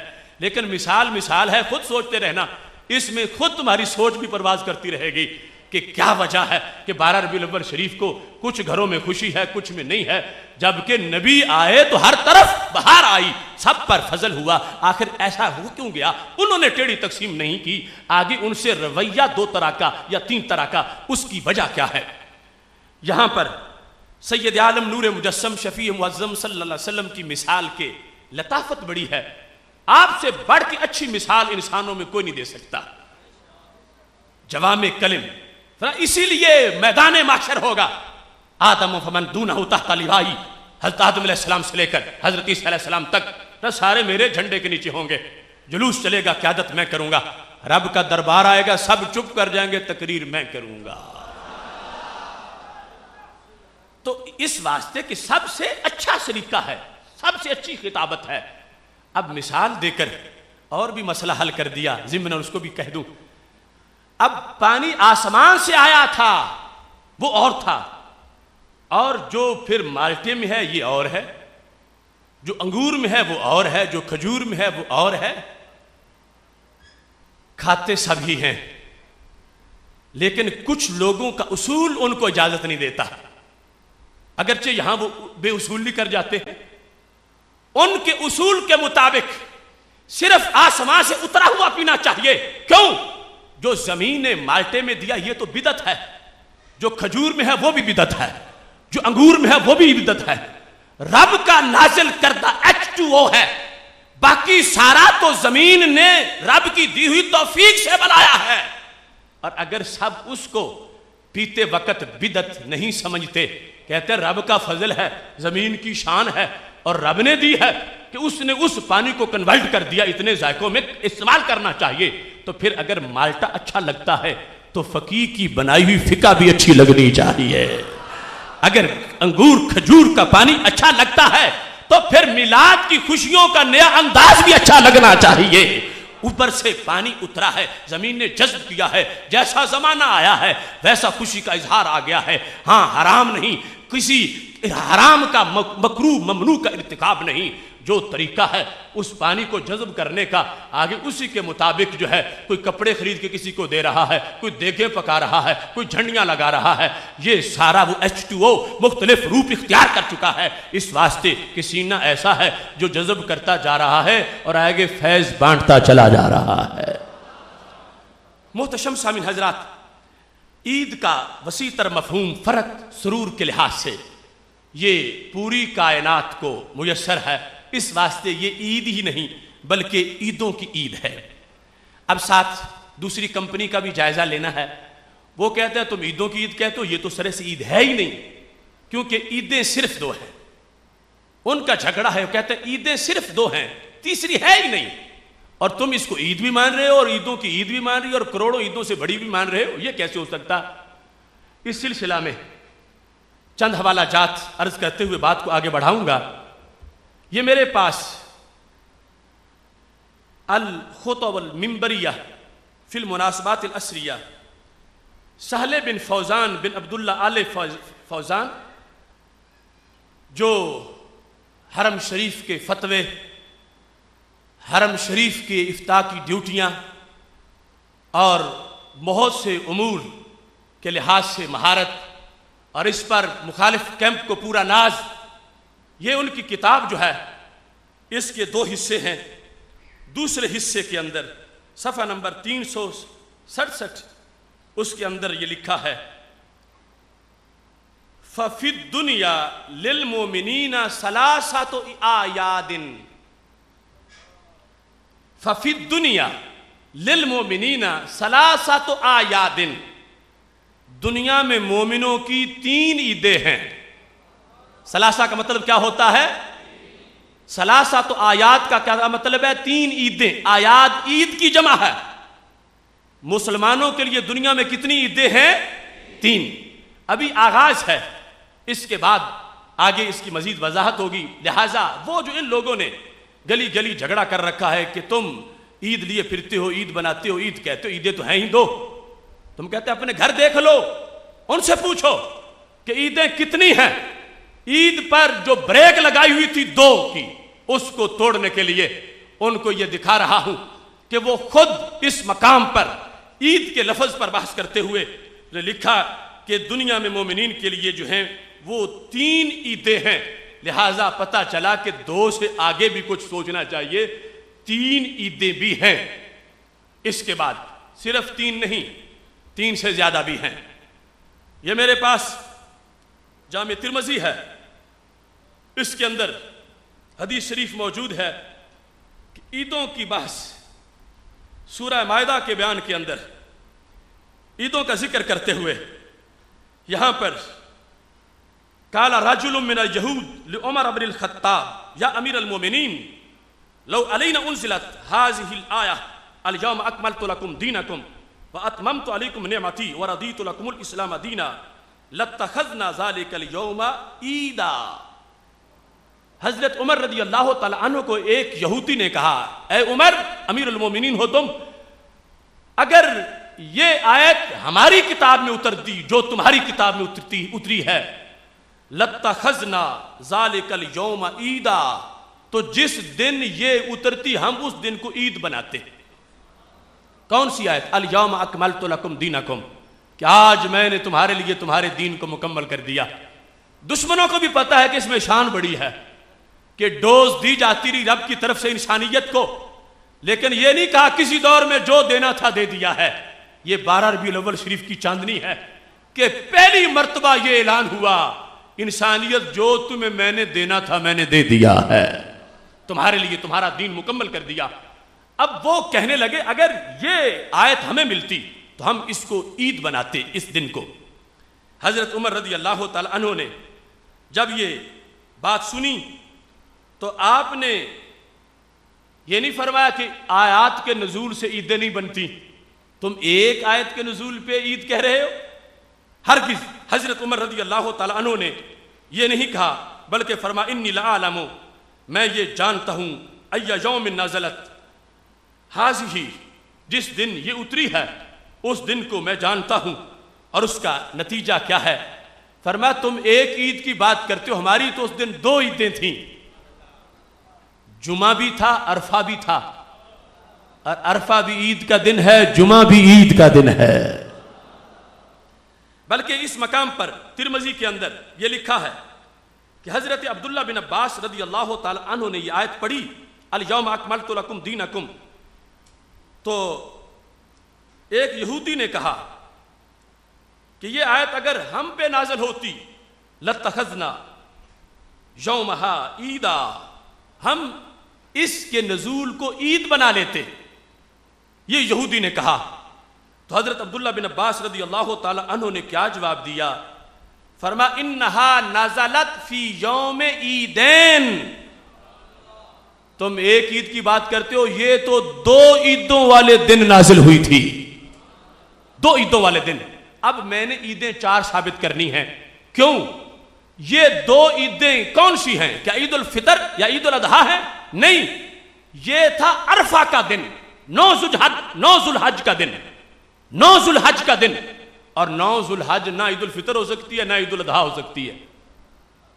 9 ذو الحج کو عید الفطر بھی نہیں ہو سکتی جو 1 شوال کو ہوتی ہے، 9 ذو الحج کو عید الاضحیٰ بھی نہیں ہو سکتی جو 10 ذو الحج کو ہوتی ہے۔ تو دن 9 ذو الحج کا ہے اور عیدیں 2 ہیں، تو پتہ چلا حضرت عبداللہ بن عباس حضرت عمر رضی اللہ تعالیٰ عنہ نے مزید وضاحت کر دی ہے کہ عیدیں 3 نہیں، عیدیں تو 4 ہیں. ایک عید الفطر ہے، دوسری عید الاضحیٰ ہے، تیسری یوم عرفہ ہے، چوتھی یوم جمعہ ہے. لہذا 4 عیدوں کا قول جامع ترمذی کے اندر امیر المومنین حضرت عمر فاروق رضی اللہ تعالیٰ عنہ اور حضرت عبداللہ بن عباس رضی اللہ تعالیٰ عنہ کی طرف سے کر دیا گیا ہے. کیا آج کے ان ملاؤں مفتیوں کو پتا ہے زیادہ دین کا، یا امیر المومنین کو زیادہ پتا ہے، یا ابن عباس کو زیادہ پتا ہے، یا امت کے ترجمان کو زیادہ پتا ہے؟ تو حضرت عبداللہ بن عباس رضی اللہ تعالیٰ عنہ کے قول کے مطابق عیدیں تو اب 4 سامنے آ گئیں.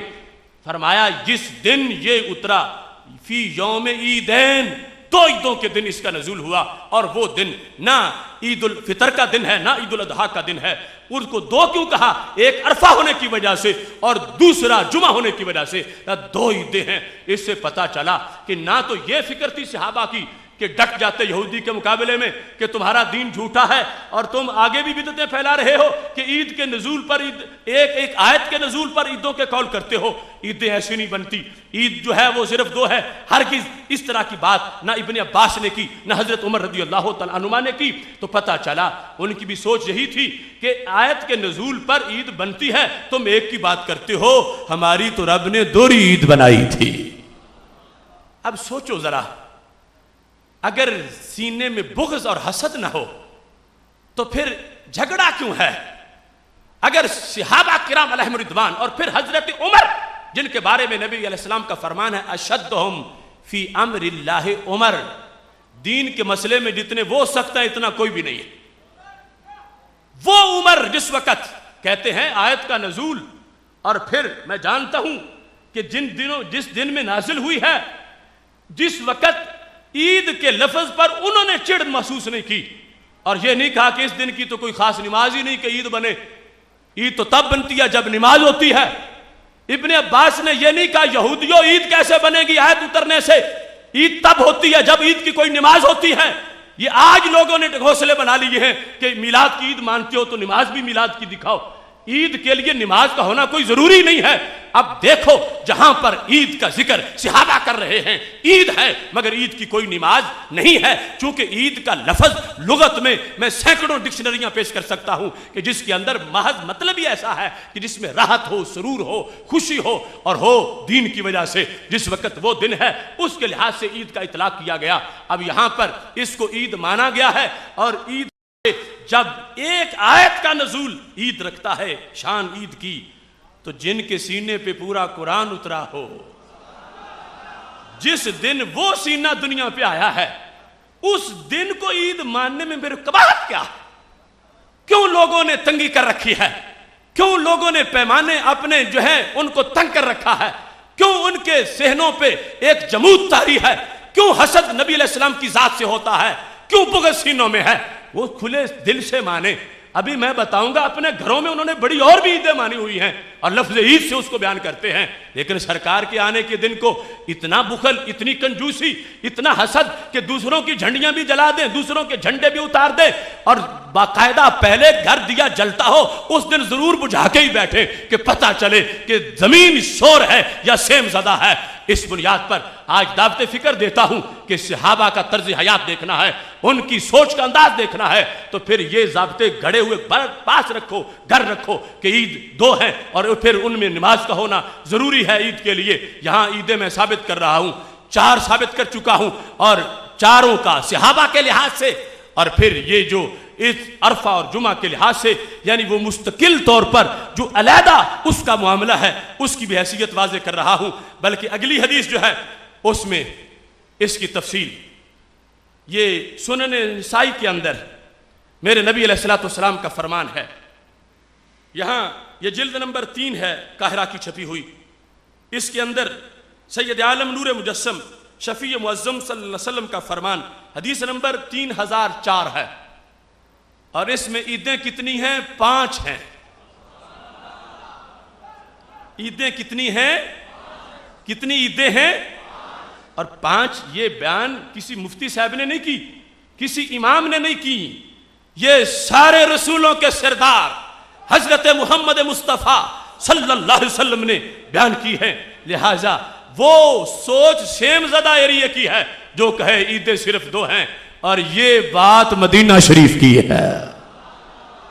میرے نبی علیہ السلام کا فرمان سنو، موسیٰ بن علی کہتے ہیں سمیت ابی یحدث عن عقبہ بن عامر، میرے ابا جی نے حضرت عقبہ بن عامر رضی اللہ تعالیٰ عنہ سے یہ حدیث روایت کی، ان رسول اللہ صلی اللہ علیہ وسلم قال، کہ نبی علیہ السلام نے فرمایا، ان یوم عرفہ، گنتے رہنا، عرفہ کا دن،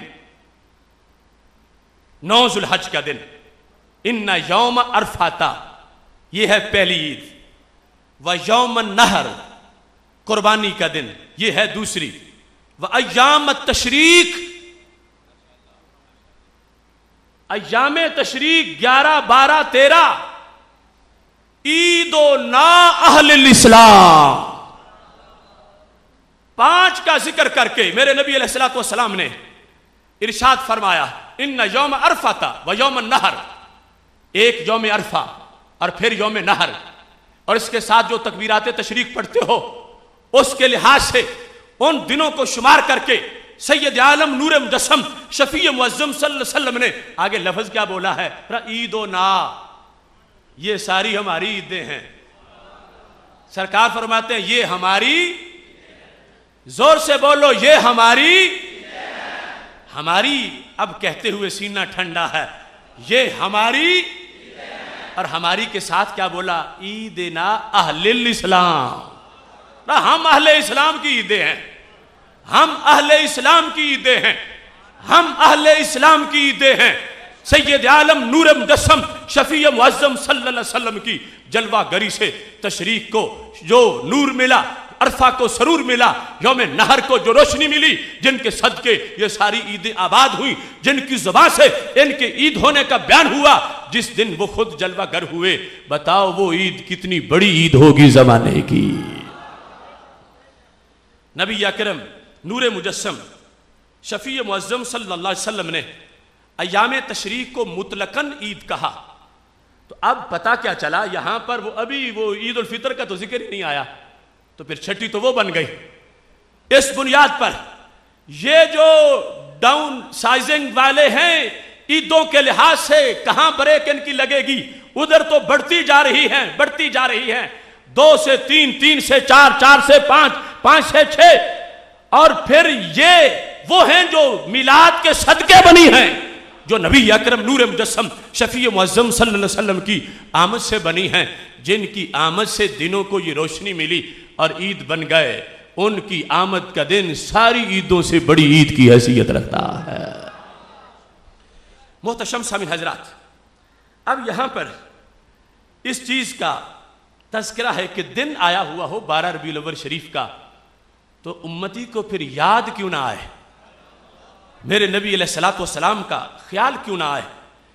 دیکھو عید منانے والے اور عید بتانے والے، ان کا انداز کتنا عجیب ہے۔ صحیح بخاری شریف کے اندر اس کا تذکرہ موجود ہے۔ حضرت اسماء بنت ابی بکر رضی اللہ تعالیٰ عنہ، جو صدیقہ عائشہ صدیقہ رضی اللہ تعالیٰ عنہ کی بڑی بہن ہے، یہ غار میں سرکار کے لیے کھانا لے کے جانے والی حضرت اسماء بنت ابی بکر 74 ہجری تک جو زندہ تھیں۔ بخاری شریف میں حدیث نمبر 1796 ہے، اس کے اندر یہ ذکر موجود ہے کہ حضرت اسماء بنت ابی بکر جب مکہ شریف میں آتی تھیں تو ایک پہاڑی کے پاس سے گزرتی تھی، حجون پہاڑی، یہ جنت المالا والی سائٹ۔ جب اس پہاڑی کے پاس آتی تھیں تو راوی کہتے ہیں، جو حضرت اسماء بنت ابی بکر کے غلام ہیں، وہ کہتے ہیں کان یسمع اسماء تقول کلما مرت بالحجون صلی اللہ علی محمد صلی اللہ علیہ وسلم، کہ حضرت اسماء بنت ابی بکر جب بھی مکہ شریف آیا کرتی تھیں، ہجرت کر کے چونکہ مدینہ شریف چلی گئی تھیں، مدینہ شریف سے جب وہ مکہ شریف آتی تھیں، حجون پہاڑی کے پاس سے گزرتی تھیں، تو دیکھتے ہی درود پڑھنا شروع کر دیتی تھی۔ یہ بخاری شریف ہے۔ کیا کہتی تھی؟ صلی اللہ علی محمد صلی اللہ علیہ وسلم۔ اب پہاڑی آتی ہے سامنے، زبان پہ درود آتا ہے، کون؟ صحابیہ، اور ہیں اسلام کی پرانی سٹوڈنٹ. ابھی صرف 17 نے کلمہ پڑھا تھا کہ انہوں نے بھی پڑھ لیا. حضرت عبداللہ بن عباس جیسے صحابہ کی استاد ہیں. وہ اسما بنت ابی بکر حجون پہاڑی کے پاس آئیں تو درود شروع کر دیتی ہیں. ان کے خادم نے پوچھا کہ اس کا سبب کیا ہے؟ حجون پہاڑی آتی ہے، تمہاری زبان پہ درود آ جاتا ہے. تو انہوں نے کہا سنو، لقد نزلنا ماہو ہاؤنا، اس پہاڑی سے مجھے محبوب کی یاد آتی ہے. اس پہاڑی سے مجھے محبوب کی یاد آتی ہے. کیوں؟ لقد نزلنا ماہو ہاؤنا، حجۃ الوداع کے موقع پر میں بھی ساتھ تھی جب ہم حج کرنے آئے تھے. چونکہ اس پہاڑی پہ سرکار نے قدم لگائے تھے، یہاں کچھ وقت گزارا تھا، ٹھہرے تھے، لہذا جو ہی دیکھتی ہوں میری روح مدینہ شریف جا پہنچتی ہے. حجون کی پہاڑی کو دیکھیں تو درود شروع ہے، اور ادھر نام نہاد لوگوں نے اذان بھی ہو پھر بھی نہیں پڑھنے دیتے. ادھر پہاڑی آئے تو درود آ جاتا ہے. پہاڑی صبح آئیں پھر بھی درود پڑھیں، شام آئیں پھر بھی درود پڑھیں، دن کو آئیں پھر بھی 10 بجے آئیں پھر بھی 11 بجے آئیں پھر بھی. یہ ہم سے آیتیں پوچھتے ہیں، 12 بجے کی آیت دکھاؤ، 1 بجے کی آیت دکھاؤ، 2:30 بجے کی آیت دکھاؤ. اسما کہہ رہی ہے سنو، وہ جو رب نے فرما دیا ہے صلو علیہ وسلم، وہ ہر سیکنڈ کی آیت آ چکی ہے. اب دیکھتی ہیں حجون کو، سرکار کی یاد کرتی ہیں، سرکار کا ذکر ہوتا ہے. پوچھا گیا کیوں؟ فرمایا جہاں نبی علیہ السلام کے ساتھ ایک موقع پر، حج کے موقع پر ہم ٹھہرے تھے، سرکار بھی یہاں تشریف فرماتے، میں بھی تھی. اب مجھے محبوب نظر نہیں آتے، یاد تو ان کی ضرور آتی ہے. اس واسطے یاد منانے کے لیے درود شریف پڑھتی ہوں. تو اب جب پہاڑی، حالانکہ وہ 12 ربیع الاول کا دن نہیں، وہ پہاڑی جس کو ایک تھوڑے سے وقت کے لیے نسبت ملی، سرکار کی خوشبو سے آباد ہے کہ کچھ وقت بیٹھے تھے اس جگہ، تو اس کو دیکھتے ہی زبان پہ درود آنا یہ صحابہ کے ایمان کا تقاضا ہے. تو سال گزر رہا ہو، 12 ربیع الاول شریف آ جائے اور امتی کو پتا ہے کہ یہ میرے محبوب کے آنے کا دن ہے، تو زبان پہ درود نہ آئے تو ایمان کیسے بچا سکتا ہے؟ لوگوں نے تقاضے پتہ نہیں کہاں سے گھڑے اور کس انداز کی دلیلیں اور کہاں کہاں سے سیم زدہ شور ایریا کو باتیں ملتی ہیں. اب یہ قرون اولا کے مسلمان، یہ قرآن کے مخاطب، یہ دین کو سرکار کے ہاتھوں سے پیالے پینے والے، اب ان کے غلام نے یہ نہیں کہا اسما تم تو بدعتی بن گئی ہو. کیوں؟ کہ حجون پہاڑی پر درود بیٹھ کے پڑھنے کا ذکر تو کسی آیت میں آئی نہیں ہے اور تم ذکر کر رہی ہو. نہ سرکار نے حکم فرمایا کہ جب حجون سے گزرا کرو تو مجھ پہ درود پڑھو، اور نہ خلفائے راشدین نے پڑھا ہے. آج جو دلیل کا انداز ان بدھوؤں کا ہے، اگر ایسا ہوتا تو وہ غلام بول پڑتے کہ اسما تم کیا کرتی ہو، بدعتی بن گئی ہو، جہاں آتی ہو درود شروع کرتی ہو. نہ آیت ہے، نہ سرکار کا فرمان ہے، نہ خلفائے راشدین کا قول ہے، مگر کوئی نہیں بولا. اور اسما بنت ابی بکر حضرت صدیق کی بیٹی کے اس قول کو تسلیم کیا گیا کہ یہاں اس مسئلے کی دلیل یوں مانگنا جہالت ہے، جب رب نے مطلقاً حکم دے دیا ہے جب بھی پڑھو گے رب کے فرمان پہ عمل ہو جائے گا. لوگ ایک حسد کی بنیاد پر ایک ہی جملہ ان کو رٹوا دیا گیا ہے. اب وہاں پر غار ہرا ہو یا غار ثور، نیچے لکھا ہے کہ یہاں سرکار نے جانے کا حکم نہیں دیا. تو میں کہتا ہوں حضرت اسما کو حکم دیا تھا حجون پہ درود پڑھنے کا.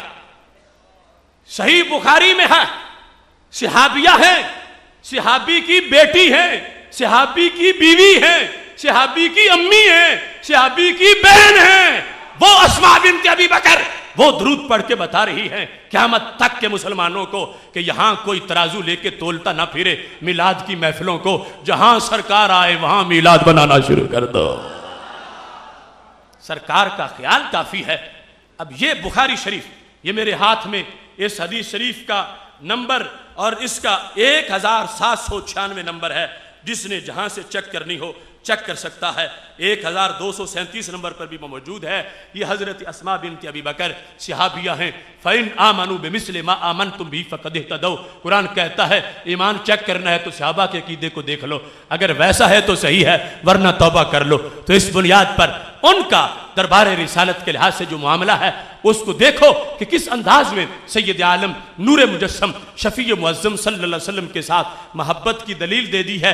فرمایا چونکہ یہاں نبی علیہ السلام کے ساتھ وقت گزرا تھا تو اب وہ تو یہ کہہ سکتی ہے ہم پیدا بھی بعد میں ہوں, نہ ساتھ حج کریں, نہ ساتھ بدر میں جائیں, نہ ساتھ احد میں بیٹھیں, نہ ساتھ سفر کریں, نہ پیچھے نماز پڑھیں, اور کلمہ تو وہی ہمارے سینوں میں بھی ہے, عشق تو ہمارا بھی تلاش کرتا ہے, محبت تو ہماری بھی تلاشی لے اپنی میں جستجو میں لگی ہوئی ہے, اور پھر ان کو یاد کر کے محفل نہ بنائیں تو پھر ایمان کیسے بچائیں؟ اس واسطے زرخیز زمین کا کام ہے میلاد منانا. اس واسطے اس محبت کے انداز میں یہ اظہار ہوتا ہے.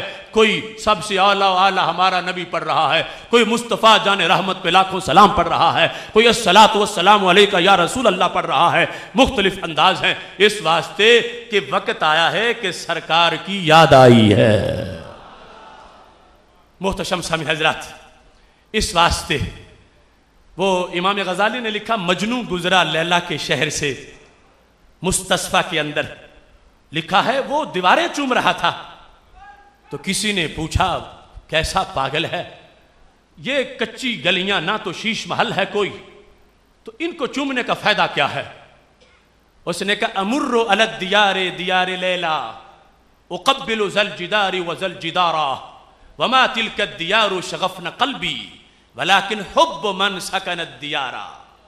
کہ میں جب گزرتا ہوں لیلا کے شہر سے تو میں اس کی گلیوں کو چومتا ہوں, اس لیے نہیں کہ گلیاں کوئی بہت اچھے شیشے کی بنی ہوئی ہیں, اس لیے نہیں کہ گلیوں میں سونا لگا ہوا ہے, مجھے ان گلیوں نے میرا کلیجہ نہیں نکالا, میرا دل اس نے کھینچا ہے جو اس شہر میں رہنے والی ہے.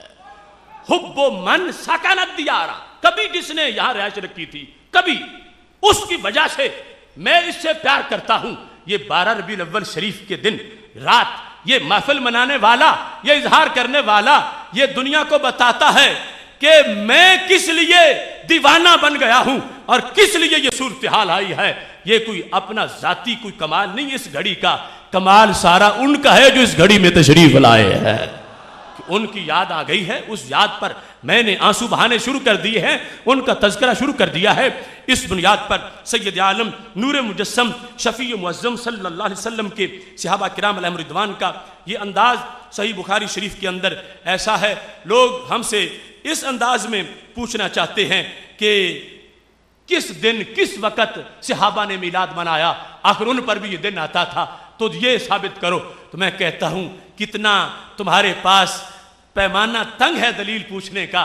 تم یہ پوچھتے ہو کس دن کس وقت منایا ہے, میں پوچھتا ہوں کس دن منانا چھوڑا ہے اور کس گھڑی میں بھولے ہیں, کس لمحہ ان کو یہ بات یاد نہیں رہی. رب کعبہ کی قسم ہے ہم ایک دن بیٹھے 4 دن بیٹھے سب چھوڑ کے کام, اپنے تصورات سارے خیالات ہٹا کے ادھر توجہ کر کے سوچتے رہیں, ہمارے سامنے وہ پردہ نہیں ہٹتا جو صحابہ کے سامنے آنکھ کھولتے ہی ہٹ جاتا تھا, جن کی ہر صبح عید ہوتی تھی, جنہیں روزانہ اپنے محبوب کی دید ہوتی تھی, جو اپنی آنکھوں کے کٹورے ان کے حسن کے سمندر سے بھرتے رہتے تھے.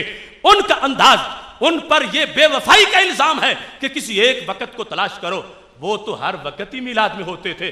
ہم ثابت کر سکتے ہیں دن کو رات کو, غزوات ہوں یا مدینہ شریف میں ہوں, ہر وقت ان کی زبانوں پہ تو ہوتا ہی یہ تھا.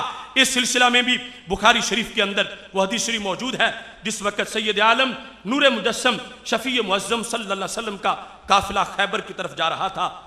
خیبر کی جنگ ہے اور میلاد کا جلوس جا رہا ہے.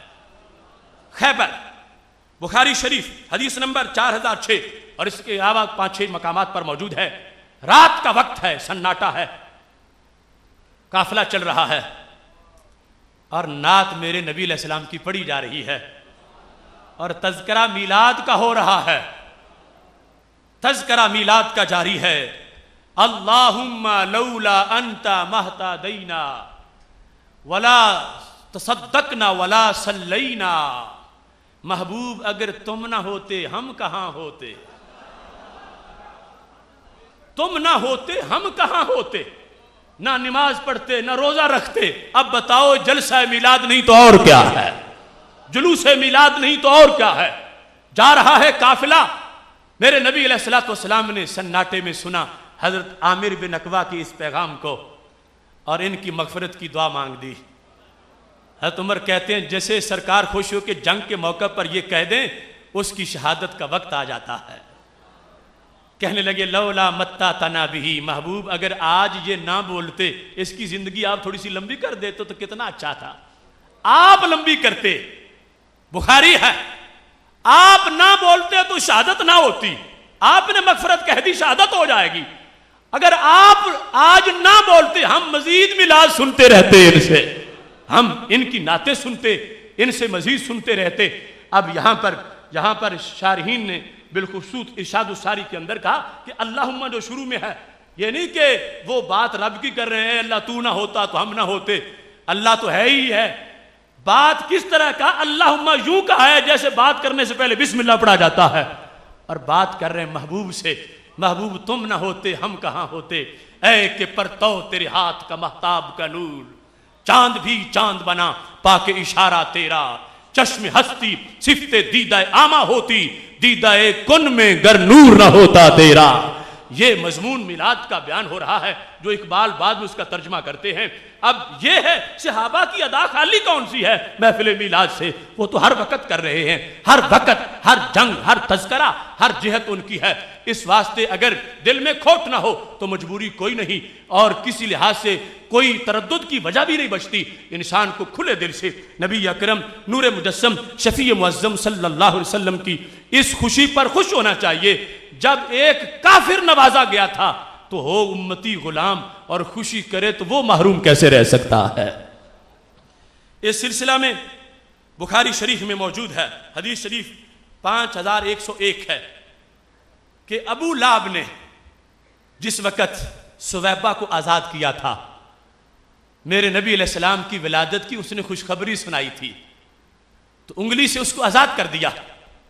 بخاری شریف میں ذکر موجود ہے، عروہ کہتے ہیں وَسُوَيْبَةُ مَوْلَاتُ لِأَبِي لَهَبٍ وَكَانَ أَبُو لَهَبْ آتَقَهَا، ابو لہب نے اس کو آزاد کیا تھا۔ اس کے بعد کہتے ہیں مات ابو لہب، ابو لہب فوت ہو گیا، اس کے خاندان میں سے کسی نے اس کو خواب میں بڑی اچھی حالت میں دیکھا، حالانکہ کٹر کافر تھا، مشرک تھا، اچھی حالت میں دیکھا تو قال لہو ماذا لقیتا، پوچھا کہ کیا خوش بڑے ہو، اچھی حالت کی ہے، کیا تمہارے ساتھ معاملہ ہوا وہاں پہ؟ یہ کوئی لیلا مجنو کی داستان نہیں، بخاری شریف ہے۔ ماذا لقیتا، ابو لہب سے خواب میں پوچھا دیکھنے والے نے تجھے کیا ملا، معاملہ کیسے ہوا؟ تو اس نے کہا لم القا بعدکم خیرہ، بس جب سے مرا ہوں روزانہ مجھے توڑی لگاتے رہتے ہیں، کوئی خیر مجھے نہیں ملی، عذاب کا سامنا کرنا پڑتا ہے۔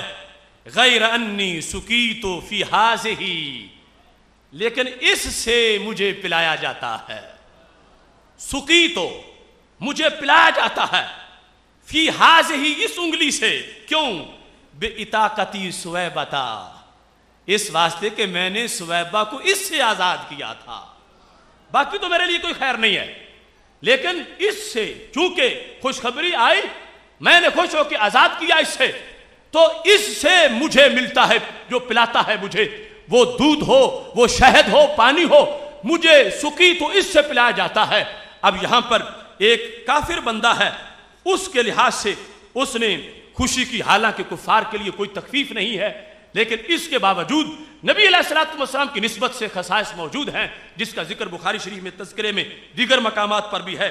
یہاں پر ابن منیر محمد بن ناصر دمشقی جو ہیں امام شمس الدین، انہوں نے اس حدیث پر بحث کرتے ہوئے یہ لکھا، کہتے ہیں اذا کان ھذا کافرا جاء ذمہ بتبت یداہ فی الجحیم مخلدا، اتا انہ فی یوم الاثنین دائما یخفف عنہ للسرور باحمدا، فما الظن بالعبد الذی کان عمرہ باحمدا مسرورا ومات موحدا۔ یہ 3 اشعار اس پر انہوں نے لکھ دیے، کہتے ہیں جب یہ پکا کافر تھا اور کافر ہی مرا تھا اور تبت یدا ابی لہب، تبت کے ساتھ اس کی مذمت بھی آئی ہے. وہ ابو لہب جو ہے بے تبت یداہ فی الجحیم مخلدہ، دائمی جہنمی ہے، اس کا ذکر آیا. اتا انہ فی یوم الاثنین دائما، کہ ہر پیر کے دن یخفف عنہ، اس کا عذاب ہلکا کر دیا جاتا تھا. ہر پیر کو اس کا عذاب ہلکا کر دیا جاتا تھا. للسرور باحمدہ، چونکہ اس نے حضرت محمد صلی اللہ علیہ وسلم کی خوشی منائی تھی، اگرچہ نبی سمجھ کے نہیں، اس نے اس کے علاوہ رشتہ داری کی بنیاد پر خوشی منائی تھی تو تخفیف ہو گئی. تو امام شمس الدین کہنے لگے فما الظن بالعبد الذی کان عمرہ، پھر اس عاشق کی کیا شان ہے کہ جس کی ساری عمر ہی خوشی میں گزر گئی ہے. کان عمرہ باحمدہ مسرورا، کہ ساری عمر ہی مسرور رہا ہے. ومات موحدہ، اور مشرک نہیں مرا، توحید پرست فوت ہوا ہے. جب ایک مشرک کے لیے یہ ہے تو توحید پرست کو اس سے کتنا فائدہ پہنچے گا. اس بنیاد پر یہ انداز جس میں یہ تذکرہ میں نے سیاح سے آپ کے سامنے ذکر کیا، یہ اس کی اصل ہے. آگے اس کے لحاظ سے جو نفس الامر کی صورتیں ہیں اس کا حکم اخذ کیا جاتا ہے. اس سلسلہ میں مثال دے کر ایک بات واضح کرنا چاہتا ہوں. صحابہ کرام علیہم رضوان دین کی اصل ہیں، اور ہم دین کی اصل نہیں، ہم دین کی فرع ہیں. فرع ٹہنی کو کہتے ہیں اور اصل جڑ کو کہتے ہیں. جڑ اور ٹہنی دو جدا جدا چیزیں ہیں، مگر دونوں کا مشن ایک ہوتا. دونوں مل کے سایہ بھی کرتی ہیں، دونوں پھل بھی دیتی ہیں. سوز جڑ میں ہوتا ہے، نظر ٹہنی میں ہوتا ہے. اب ان کا آپس میں رشتہ طے شدہ ہے، جڑ اور ٹہنی کا. آج جو ہمارے موجودہ میلاد کے انداز پر اعتراض کرے کہ یہ جھنڈے کیوں لگائے، جھنڈیاں کیوں لگائی، دیگیں کیوں پکائیں، ہم نے چونکہ وہ دوسری دلیلیں پہلے ایک کتاب میں چھاپی ہوئی ہے، اس طرف نہیں جاتا. جو صحیح مسلم میں صحابہ کی محفل میلاد کا ذکر ہے اس میں پھر وقت گزر جائے گا کہ نفس محفل میلاد صحابہ کی محفلیں ہم نے ثابت کی ہیں. اب کوئی کہتا ہے وہ تو صرف بیٹھ کے ذکر کر رہے تھے، تم لائٹنگ کرتے ہو، دیگیں بھی پکاتے ہو، یہ ہر چیز دکھاؤ وہاں سے، تو پھر ہم تمہیں منانے دیں گے، پھر سمجھیں گے کہ وہاں سے چل کے آئی ہے. تو میں یہ صرف عرض کرنا چاہتا ہوں کہ صحابہ اصل ہیں، ہم فرع ہیں. اصل جڑ ہے، فرع ٹہنی ہے، اور جڑ ٹہنی کا رشتہ بڑا مضبوط ہے. افضل جڑ ہے، سوز اس کا ہوتا ہے، نظر ٹہنی میں آتا ہے. آج جو ہمارے اوپر اعتراض کرتا ہے کہ صحابہ کی ویسی محفل تھی، تمہاری ایسی ہے، تو میں کہتا ہوں اس شخص کا ادراک جھنجھوڑنے کی ضرورت ہے. جڑ ٹہنی کا مسلک ایک ہے، مشن ایک ہے، مگر کچھ فرق بھی ہے. جڑ جڑ ہے، ٹہنی ٹہنی ہے. نہ جڑ کو ٹہنی بنا سکتے ہو، نہ ٹہنی کو جڑ بنا سکتے ہو. جڑ ہمیشہ نیچے جاتی ہے اور ٹہنی ہمیشہ اوپر آتی ہے. جڑ پہ پتے نہیں ہوتے، ٹہنی پتوں پہ خالی نہیں ہوتی. جڑ فکس ہوتی ہے، ٹہنی وجد بھی کر لیتی ہے. اب آج جس نے ہمارے عمل کو اور صحابہ کے عمل کو ایک ترازو میں رکھ کے تولنا چاہا کہ ہو بہو ویسا ہی ہوگا تو پھر جائز ہے، ورنہ تم بدعتی ہو گئے ہو. اس کا قول اس احمق جیسا ہے جو کسی ٹہنی کو پکڑ کے تانے دینا شروع کر دے، اے ٹہنی تو بدعتی ہو گئی ہے. اس نے کہا کیوں؟ کہا تم تو اپنی جڑ کا مسلک چھوڑ بیٹھی ہو. اس نے پوچھا ٹہنی نے، میں کیسے بدعتی، میں تو جڑ کی کارکن، میں تو جڑ کے پیغام کو لے کے چل رہی ہوں. جڑ چھپ گئی ہے، مجھے اس نے سامنے کر دیا ہے، تو مجھ پر ہی بدعت کا فتویٰ، اور میں ہی جڑ کی نگہبان، کیوں میں بدعتی ہوں؟ تو اس شخص نے کہا واضح ثبوت ہے کہ تب تمہاری جڑ پہ پتے نہیں تھے، تم پہ پتے کہاں سے آ گئے؟ پتہ چلا تم نے جڑ سے جدا کام کرنے شروع کر دیے. تو ٹہنی نے سر ہلا کے کہا اے زمانے کے بے وقوف دانشور، تو میرے پتوں کو بدعت کی دلیل بناتا ہے. یاد رکھ، پتے اس کے نہیں ہوتے جس کی جڑ نہیں ہوتی، اور جس کی جڑ ہوتی ہے اس کے پتے ضرور ہوتے ہیں. تو صحابہ کرام علیہم رضوان نے جڑ کے انداز میں بزم سجائی ہے، ہم نے ٹہنی کے انداز میں جشن منایا ہے. جڑ جڑ ہے، ٹہنی ٹہنی ہے، مشن ایک ہے، مقصد ایک ہے. وہ جڑ صحابہ والی چھپ گئی، سامنے سنی کی ٹہنی کو کر دیا ہے. ہاں یہ کارکن ہے، افضل ٹہنی نہیں کوئی کہے کہ تم بڑے محبت والے آ گئے ہو، نہیں، بڑی تو ٹہنی کی محبت نہیں، جڑ کی ہے. جڑ نہ ہوتی تو ٹہنی کہاں ہوتی، جڑ نہ ہوتی تو ٹہنی میں سوز کہاں سے آتا. سب کچھ جڑ کا ہے، اور یہ تقاضا ہے جڑ کے ساتھ تعلق کا. موسم بہار ہو، ہر جگہ ہریالی ہو، اگر آپ کو کوئی درخت پھر بھی روٹھا ہوا نظر آئے جو منکرے بہار ہو، اگر چیک کرو گے کہ آخر روٹھا ہوا کیوں ہے، کیا بہار کا حوالہ کمزور ہے یا اس کی اپنی بیماری ہے؟ تو تھوڑا سا کریدو گے تو پتہ چلے گا حوالہ زبردست ہے، بیماری اپنی ہے، بیچارے کی جڑیں ہی مر گئی ہیں. جڑیں صحیح ہوتی تو بہار کا پتہ ہوتا. تو جس درخت میں جان ہوتی ہے وہ اپنی بہار مناتا ہے، اور جس خوش وقت میں ایمان ہوتا ہے وہ اپنی بہار مناتا ہے. کبھی کٹی ہوئی جڑ والا درخت بہار میں ہرا نظر نہیں آ سکتا، اور کبھی مرے ہوئے یقین والا انسان ربیع الاول شریف میں خوش نظر نہیں آ سکتا. مبارک ہو سنیوں، جڑ بھی سلامت ہے اور مدینہ شریف سے فیض بھی پہنچتا جا رہا ہے. محتشم سامعین حضرات، اب تھوڑا سا ویو دینا ان کو آئینہ دکھانے کے لحاظ سے کہ ہمارے لحاظ سے دانت اور ہیں، اپنے گھر دانت اور ہیں. اپنے گھر میں اور پھر سعودی عرب میں تیسری عید تسلیم کی گئی تو مفتی چپ کیوں رہے؟ تیسری عید پر فتویٰ کیوں نہیں لگایا؟ ہمیں کہتے ہیں عیدیں صرف 2 ہیں، اور وہاں میڈیا میں ہے، وہاں پریس میں ہے، وہاں سائن بورڈ ہے، وہاں اہتمام ہے ایک عید کا. جو تم سمجھ رہے ہوگے وہ نہیں، ابھی ان کی قسمت میں وہ پھر آنے والی ہے، وہ ایک ان کی اپنی عید ہے. اس کے لحاظ سے اب دیکھو میرے پاس پوری فائل ہے. ایک موقع تھا جب ملک خالد صحت مند ہو کے مصر سے آیا تھا. ایک موقع تھا جس وقت سلطان بن عبدالعزیز صحت مند ہو کے آیا تھا. ایک موقع تھا جس وقت سلمان بن عبدالعزیز صحت مند ہو کے آیا تھا. اور ایک موقع ہے جب ابی شاہ عبداللہ صحت مند ہو کے آیا ہے. وہاں کے عرب کے اخبارات ان کو اگر آپ پڑھیں، یہ المدینہ اور اس کے علاوہ دیگر اخبارات، صحت پر جشن فتح منایا گیا، جشن خوشی صحت پر سرکاری سطح پر. اور اس کے لیے جو اہتمام اور اس کے لیے جو انداز ہیں، اتنے شاید آج ہم تو اپنا ہی نہیں سکے جتنی انہوں نے نئی باتیں کی ہیں. اور پھر فتوے ہم پہ بدعت کے لگتے ہیں اور ادھر کوئی یاد ہی نہیں ہے. اس سلسلہ میں صرف ایک فائل آپ کے سامنے رکھتا ہوں کہ جس وقت 24 ذوالحج 1430 ہجری 11 دسمبر 2009 رات 9 بجے ریاض ایئرپورٹ پر سلطان بن عبدالعزیز صحت مند ہونے کے بعد وہاں پہ اترا. اس کے بعد اس کے لیے اہتمام کیا تھا؟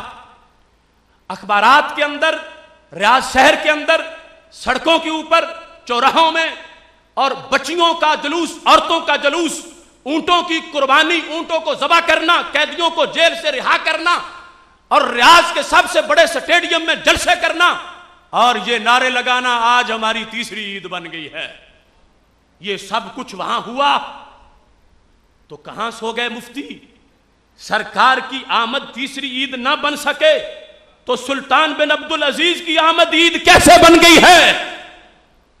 اگر وہ فتوے جو ہم پہ لگتے ہیں شریعت زور دیتی ہے تو پھر شریعت کو تنخواہ نے کیوں روک لیا ہے؟ پھر وہاں بھی بولا جاتا، وہاں بھی اس کا اظہار ہوتا. یہ دیکھو پورا اشتہار، ایک نہیں ایسے ہزاروں چھپے، اس کے اوپر یہ پورا قصیدہ لکھا ہوا ہے، اور قصیدہ پڑھ کے تمہیں سنا دیتا ہوں. اس کے اندر یہ لکھا ہے: تباشری یا دولت العز من شانی اللہ وہب کے خادم البیت والدینی، تباشری یا دار غنا بالالحانی الیوم ثالث عید بعد عیدین. کہ سلطنت سعودیہ خوش، تمہیں رب نے شان بڑی دی ہے کہ آج 2 عیدوں کے بعد تیری تیسری عید بن گئی ہے. الیوم ثالث عید بعد عیدین، ثالث عید. حالانکہ لفظ موتمر کا، لفظ احتفال کا، لفظ موکب کا، جلوس کا کوئی بولا جا سکتا تھا، لیکن لفظ بولا گیا عید کا. اور کیسا؟ تیسری عید کا. اور یہ نہیں کہ کسی نے گھر بیٹھ کے، یہ بین الاقوامی میڈیا ان کا وہاں سے چھپنے والا سب کے سامنے ہے. سلطان بن عبدالعزیز کی آمد کا دن تیسری عید کیوں قرار دیا گیا اور پھر فتویٰ کیوں نہیں لگا؟ تو پتہ چلا جو میلاد کو تیسری عید نہ مانے بغض ہے، شریعت نہیں ہے۔ اگر شریعت ہوتی تو یہاں بھی شریعت بولتی۔ اور دیکھو اس کے لیے جو اہتمام ہے، اگر میں لقب پڑھوں تو تم کانوں کو ہاتھ لگاؤ۔ ہم جس وقت بات کرتے ہیں، یہ جو اس موقع پر مختلف کالم چھپے اخبارات کے اندر، اس میں یہ کہا گیا کہ جس وقت طیارے کا دروازہ کھلا اور سلطان بہر آیا، حلت البشائر بے وصول طائرہ سیدی ولی العہد، کہتے ہیں خوشیاں پھیل گئیں، وَنَوَّرَ الْوَطَن، وطن روشن ہو گیا۔ اور کہتے ہیں عرب کا کوئی گھر ایسا نہیں جس گھر میں سلطان کی خیرات نہ پہنچی ہو۔ ہوا صاحب الجود والکرم، کہتے ہیں یہ صاحب جود و کرم ہے۔ وہ جو قصیدہ درود تاج میں صاحب الجود والکرم ہم بولیں تو شرک کا فتویٰ لگے کہ تم نبی علیہ السلام کو صاحب جود کرم کہتے ہو، اور یہاں پر ان کے سلطان کے لیے انہوں نے یہ لفظ خود استعمال کیا، اور اس لفظ کو وہاں کے پریس کے اندر ذکر کیا گیا، لکھا گیا، سنا گیا، پڑھا گیا، سب نے دیکھا۔ یہ جو اخبار ہے اس کے اندر باقاعدہ اس تاریخ کے ساتھ صاحب الجود والکرم کے الفاظ موجود ہیں، سلطان القلوب، سلطان المحبوب القلوب، اور عز انسانیت اور سلمان انسانیت، اور ہر لفظ، ہر بڑی شان، یعنی جو اس انداز کیا جو نبیوں کے کیلے بر کی ہوتی ہیں کہ صاحب جود والکرم کا کوئی سعودی یا غیر سعودی گھر ایسا نہیں جس میں تمہاری خیرات نہ پہنچی ہو۔ ماننے پہ شور زمین، 12 ربیع الاول کی خیرات نہ مانے تو اس کو نہ مانے، اور ماننے پہ آ جائے تو اپنے ایک سلطان کی خیرات مان جائے۔ ہم کہتے ہیں جھگڑے پھر مت کرو، تمہیں تمہارا سلطان مبارک، ہمیں نبیوں کے سلطان مبارک۔ اس مقام پر جو کچھ ہوا اس میں میں دلیل ان سے پوچھتا ہوں، 10 سوالات ہیں، ساری تفصیل نہیں کرتا۔ جس وقت ریاض سٹیڈیم میں اونٹ ذبح کیے گئے سلطان بن عبدالعزیز کی آمد پر، تو کس آیت میں لکھا ہے کہ کوئی صحت مند ہو جائے تو اونٹ ذبح کیے جائیں؟ اور پھر اتنی بڑی تعداد کے اندر، اور اس کے ساتھ جس وقت یہ سجون و مکہ تطلق سراح اول، یہ پہلی کھیپ قیدیوں کی نکل رہی ہے جیل سے، کیوں کہ سلطان بن عبدالعزیز کو صحت ملی ہے۔ یہ کس آیت میں ہے کہ کوئی بادشاہ صحت مند ہو جائے تو خوشی کے لیے قیدیوں کو رہا کیا جائے، صحت مل جائے تو پھر قیدیوں کو جیل سے نکالا جائے؟ آیت نہیں تو حدیث دکھا دیں، خلفائے راشدین کا قول دکھا دیں، صحابی کا قول دکھا دیں، کوئی ضعیف حدیث ہی دکھا دیں۔ کہاں ہوا جس کو یہ کہتے ہیں سب سے بڑی اسلامی سلطنت ہے، اس کے اندر خوشی صحت ملنے پر ہے ایک بندے کو، تو جس دن سارے جہاں کو صحت ملی تھی اس کی خوشی پھر ناجائز کیوں ہے؟ آخر ہم پوچھنے کا حق رکھتے ہیں۔ ٹھیک ہے مرکز پہ مسلط ہیں تو وہ ان کا معاملہ ہے، لیکن آخر کلیجہ ہمارے اندر بھی ہے، قرآن و سنت کا علم ہمارے ہاتھ میں بھی ہے۔ ہم حق رکھتے ہیں کہ میرے نبی علیہ السلام کی یاد میں اگر 4 بندے بھی مدینہ شریف کی شارع پہ کھڑے ہو جائیں تو انہیں شرطہ مرکزیہ میں بند کر دیا جائے۔ تو دوسری طرف سلطان بن عبدالعزیز کے لیے عورتیں جلوس نکالیں تو جائز کیوں ہے، بچے نکالیں تو جائز کیوں ہے؟ اور اس سلسلہ میں جو اہتمام تھا، اب یہ دیکھو یہ سارے بچوں کے جلوسوں کی تصویریں ہیں، باقاعدہ کہ پورے ملک میں دکھایا گیا کہ چونکہ سلطان کو صحت مل گئی ہے لہذا بچے جو ہیں وہ جلوس نکال رہے ہیں۔ اور اس کے ساتھ ساتھ یہاں پر یہ بتایا گیا کہ تیاری الریاض میں کیسے کی گئی۔ 2000 سائن بورڈ لگائے گئے، 30,000 جھنڈے لگائے گئے، اور ان پہ لکھا کیا تھا؟ یہ شاہراہ کی تصویر ہے اور اوپر سائن بورڈ لگا ہوا ہے جس پہ لکھا ہے حمداللہ علی سلامتکم یا سلطان الخیر، یا سلطان الخیر۔ کس کو کہا؟ سلطان بن عبدالعزیز کو، یا کے ساتھ، اور الریاض کی ہر سڑک پہ لگا ہے یا سلطان الخیر۔ میرے نبی کا وہ مدینہ اور وہ عرب، اس میں غیروں کو یا سے پکارا جائے، تو کیا یہاں پہ یا سلطان الخیر جس کو کہا گیا یا سلطان الخیر وہ اس بورڈ کے ساتھ چمٹا ہوا تھا؟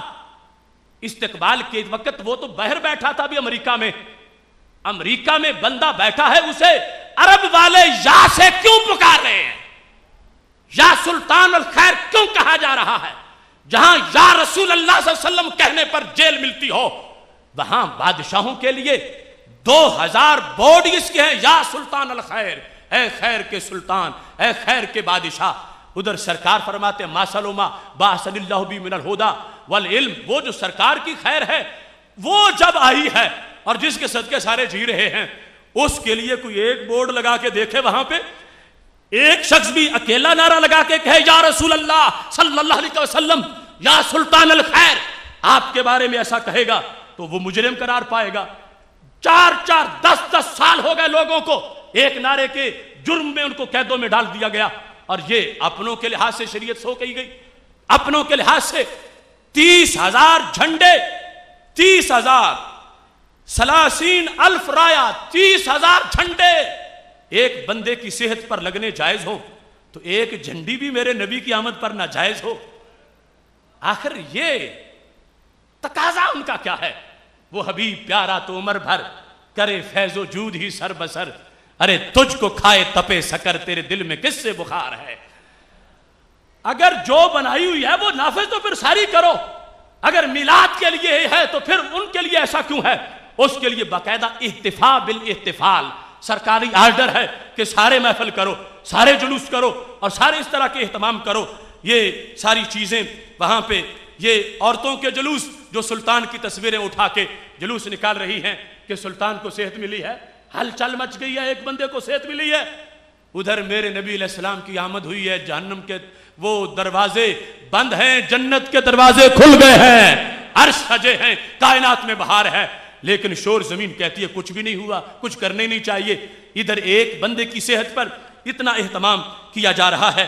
اس بنیاد پر چونکہ وقت نہیں ہے میں اس کی تفصیل مزید کرتا، بہرحال یہ ایک ویو تھا۔ اگر سارے جو مختلف ان کے اوقات ہیں ان کے لحاظ سے، مثال کے طور پر جب سلطنت ان کی حکومت بنے کو 1 صدی ہو گئی، اس کے جو فنکشن ہیں، جو تقریبات ہیں، وہ دیکھ لو اس میں کیا کچھ ہوا۔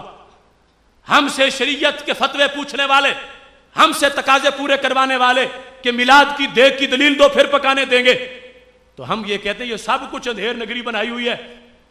اتنا کچھ قیدی رہا ہو رہے ہیں، اونٹ ذبح ہو رہے ہیں، جھنڈے لگائے جا رہے ہیں، سائن بورڈ ہیں، بچوں کا جلوس، عورتوں کا جلوس، ریاض کے بڑے سٹیڈیم میں خود حکمران تلواریں ہاتھ میں پکڑ کے ڈانس کرتے نظر آ رہے ہیں۔ وہ ساری تصویریں ٹی وی پر بھی ہیں، اخبارات میں بھی ہیں۔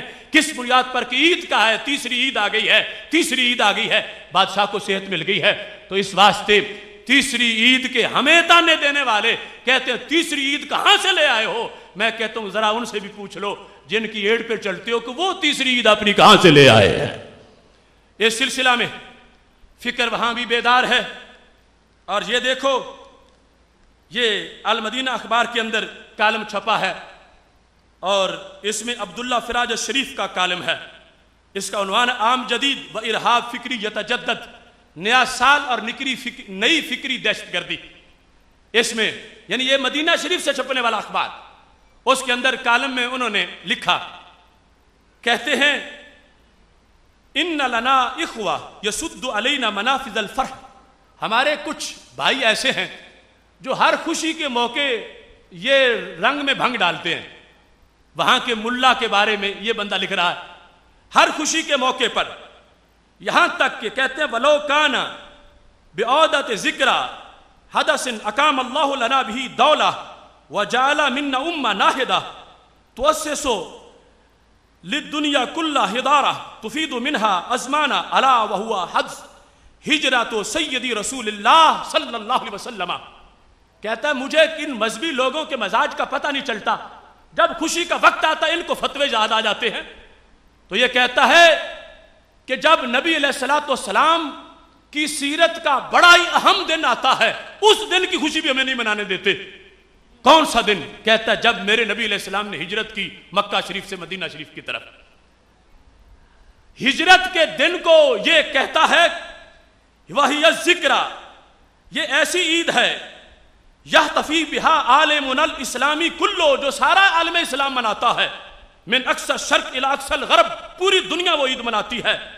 اور یہ کہتا ہے کہ یہ کی عید اس انداز کی ہے کہتا ہے نہ عید الفطر سے کم ہے نہ عید الاضحیٰ سے کم ہے. اتنی بڑی عید ہے. کون سی؟ ہجرت کے آغاز یعنی یکم محرم کا دن جو ہے ہجری سال کا پہلا دن، اس کے لحاظ سے وہ ہجرت کے مناسبت کے لحاظ سے بات کرتے ہوئے، چونکہ پہلے اسلام کو ترقی نہیں تھی، ہجرت کی ہے تو ترقی ملی ہے، سٹیٹ بنی ہے، دنیا میں پھیلا ہے. اس واسطے یہ شخص کہتا ہے کہ میرے نزدیک یہ دن جس دن نبی علیہ السلام نے ہجرت کی تھی اس کی مناسبت سے ہمیں یکم ہجری منانا چاہیے، اور ساری دنیا مناتی ہے تو سعودی عرب میں بھی اس کا اہتمام ہونا چاہیے. یہ عید سے کم نہیں، نہ عید الفطر سے کم ہے نہ عید الاضحیٰ سے کم ہے. اور یہاں یہ ذکر کر کے یہ کہتا ہے کہ جس وقت آج ہم مناتے ہیں قد تتصادو الی تہم ببدع و کفر و نفاق، ہمارے کچھ مفتی بدعت کے فتوے لگا دیتے ہیں، کچھ کفر کے لگا دیتے ہیں، کچھ منافقت کے لگا دیتے ہیں. ان کے فتوے بے لگام ہو چکے ہیں.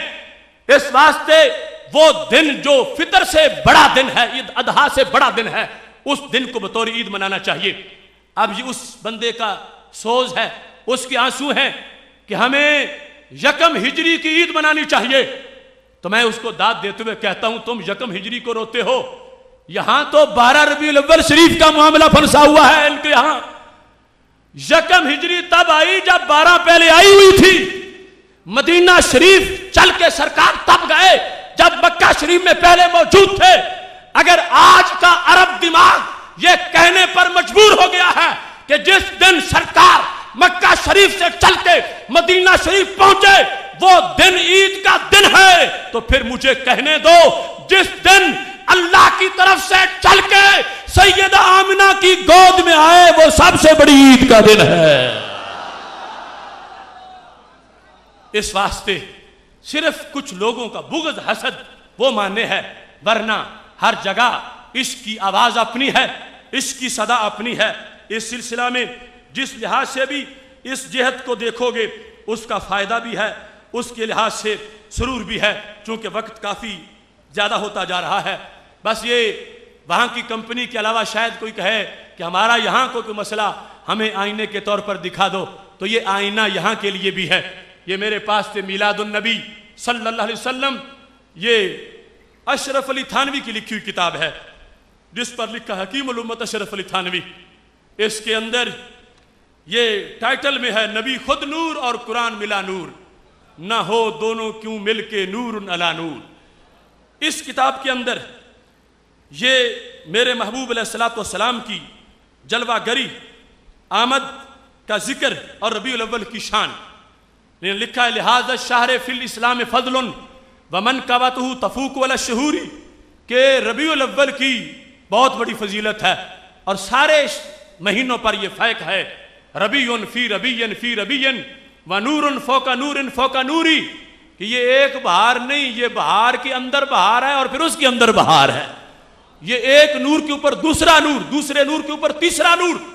اور یہاں پر میلاد شریف کی دلیل کے طور پر یہ چیز 26 نمبر صفحہ ہے، اس کا 26 نمبر صفحہ، اور انہی کی ادارہ تالیفات اشرفی کی چھپی ہوئی ہے.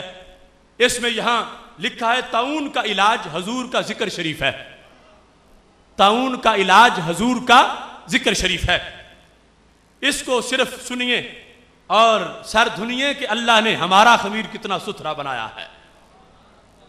لکھا ہے طاعون کا ایک معتبر علاج من جملہ اور علاجوں کے ذکر نبی کریم علیہ الصلوۃ والتسلیم بھی ہے، ذکر نبی علیہ السلام. اور یہ علاج تجربہ میں آیا ہے، یعنی میں نے ایک کتاب نشر الطب لکھی ہے حضور صلی اللہ علیہ وسلم کے حالات میں. اس کے لکھنے کے زمانہ میں خود اس قصبہ میں طاعون تھا، تو میں نے یہ تجربہ کیا کہ جس روز اس کا کچھ حصہ لکھا جاتا تھا اس روز کوئی حادثہ نہیں سنا جاتا تھا، اور جس روز وہ ناگہ ہو جاتی تھی اسی روز 2-4 اموات سننے میں آتی تھیں. نشر الطب نبی علیہ السلام کی سیرت کے بارے میں کتاب لکھی اشرف علی تھانوی نے، اور اس کے بارے میں لکھا کہ جن دنوں میں لکھتا تھا تو تھانہ بھون میں طاعون کی بیماری تھی، تو جس دن میں کچھ صفحے لکھتا تھا اس دن فرشتہ چھٹی کرتا تھا اسرائیل، اور جس دن میں چھٹی کرتا تھا اس دن وہ آ جاتا تھا، اور 4-5 بندے فوتی ہو جاتے تھے. تو اس پر اس نے لکھا کہ ابتدا میں تو میں نے اس کو اتفاق پر محمول کیا کہ ویسے ایسے ہو جاتا، لیکن جب کئی مرتبہ ایسا ہوا تو مجھے خیال ہوا کہ یہ حضور صلی اللہ علیہ وسلم کے ذکر مبارک کی برکت ہے۔ اب دیکھو سرکار کے نام کی برکت کتنی ہے کہ آیا وہ فرشتہ واپس چلا جائے۔ یعنی نشر الطیب کیا ہے کہ سرکار کا ذکر قلم سے لکھنا، تو جن کا ذکر قلم سے لکھیں تو موت ٹل جائے، تو ان کا زبان سے کریں تو پھر بھی کتنا فائدہ ہوگا۔ قلم سے لکھنے سے فرشتہ واپس ہو جائے، کہتا جس دن میں چھٹی کرتا تھا فرشتہ 4-5 کو مار جاتا تھا، اور جس دن میں لکھتا تھا وہ چھٹی کرتا تھا۔ پہلے میں سمجھتا تھا بائی چانس ہوا ہے، لیکن پھر تجربہ ہوا کہ یہ بائی چانس نہیں، یہ سرکار کے نام کا صدقہ ہے۔ اس کے بعد اپنی کتاب میں یہ صفحے پہ لکھا ہے کہ آج کل بھی لوگوں نے مجھے طاعون ہونے کے متعلق اطراف و جوانب سے لکھا ہے، تو میں نے ان کو بھی جواب میں یہی لکھا ہے کہ نشر الطیب پڑھا کرو۔ طاعون کی بیماری سے بچنا ہے تو کیا پڑھا کرو؟ نشر الطیب۔ اب یہیں سٹاپ کرتے ہیں۔ طاعون کی بیماری سے بچنے کے لیے نشر الطیب پڑھنا، یہ کس آیت میں لکھا ہوا ہے؟ طاعون کی بیماری سے بچنے کے لیے نشر الطیب پڑھنا اور یا اللہ مدد نہ کہنا، نشر الطیب پڑھنا، یہ کس حدیث میں لکھا ہوا ہے؟ یہ خلفائے راشدین کا کہاں حکم ہے؟ یہ صحابہ نے کہاں کہا ہے؟ یہ تابعین کا کہاں وظیفہ ہے؟ نشر الطیب تو لکھی بعد میں گئی، اشرف علی تھانوی نے خود لکھی۔ تو اگر اس کو جائز سمجھتے ہیں اور فائدہ بھی سمجھتے ہیں تو جن کا ذکر لکھے اکیلا بندہ اس سے فائدہ ہو، ایک بندہ کتاب پڑھ لے اس سے فائدہ ہو، وہی بات اگر جلسے میں بیان ہو جائے تو پھر حرام کیوں ہو جائے؟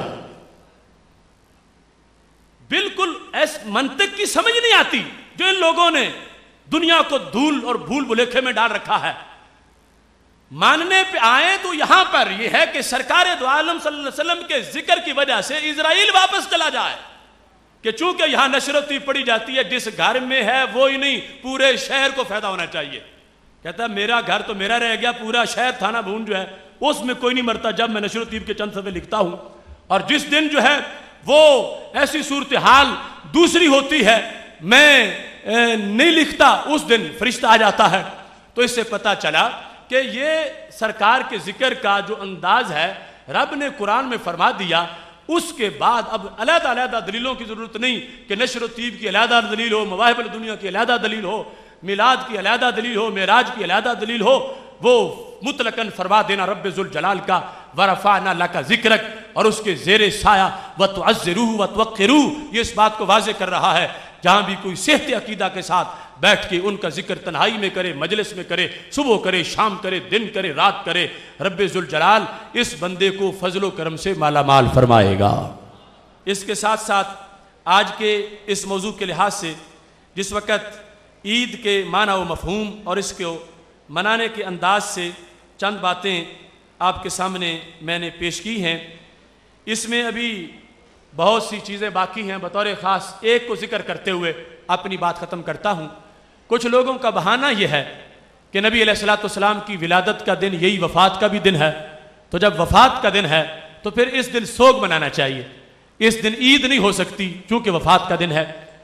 توجہ سے سننا، فنڈ بھی اکٹھا کریں اور موضوع کو بھی مکمل کر لیں۔ اس سلسلہ میں یہ ایک علیحدہ بحث ہے کہ کیا واقعی وفات کا دن وہی ہے جو ولادت کا دن ہے؟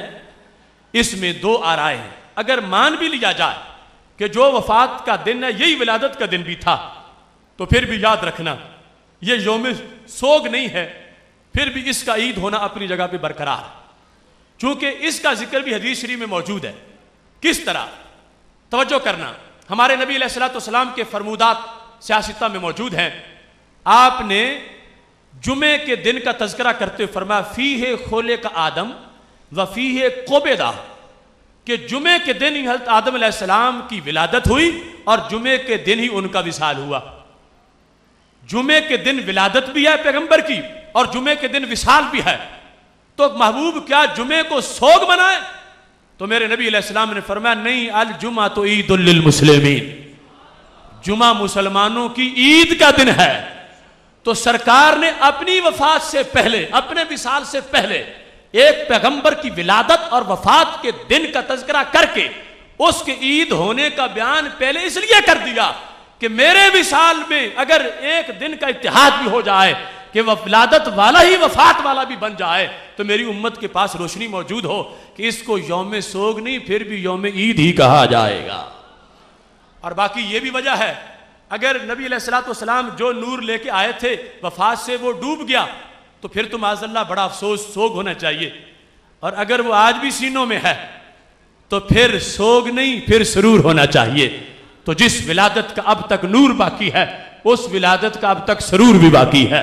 اس بنیاد پر اس عید کا اچھے طریقے سے اہتمام ہونا چاہیے، لیکن اس میں یہ بات ذہن میں رہے کہ کوئی بھی خلاف شرع امر اس میں شامل نہیں کرنا چاہیے۔ یہ گانے باجے ڈھول اور اس طرح کی چیزیں ان کو اس مقدس فنکشن سے دور رکھنا ضروری ہے، اور بے پردگی عریانی فحاشی وہ ان چیزوں کو اگر کوئی لانچ کر کے میلاد کی محفلیں کرتا ہے ہرگز ہم اس کی اجازت نہیں دیتے۔ تمام منہیات ایسی چیزیں جو ممنوع ہیں ان کا اس مقدس محفل سے کوئی تعلق نہیں ہے، اور ان سے پاک رکھنا ہم سب کے لیے ضروری ہے۔ اگر ایسا کوئی کر رہا ہو اس کو سمجھانا بھی ہم پہ لازم ہے۔ یہ ایک مقدس محفل ہے، طہارت والی ہے، تقدس والی ہے، یہ شریعت سمجھانے والی ہے، شریعت کی خلاف ورزی والی نہیں ہے۔ اس واسطے ان ساری چیزوں کا مکمل اہتمام ہونا چاہیے۔ کل بڑا ہی اہم موضوع ہے، کبھی اے نوجوان مسلم تدبر بھی کیا تو نے، اس پر وقت پہ پہنچیں، وقت پہ سماعت کریں۔ وآخر دعوانا الحمدللہ رب العالمین۔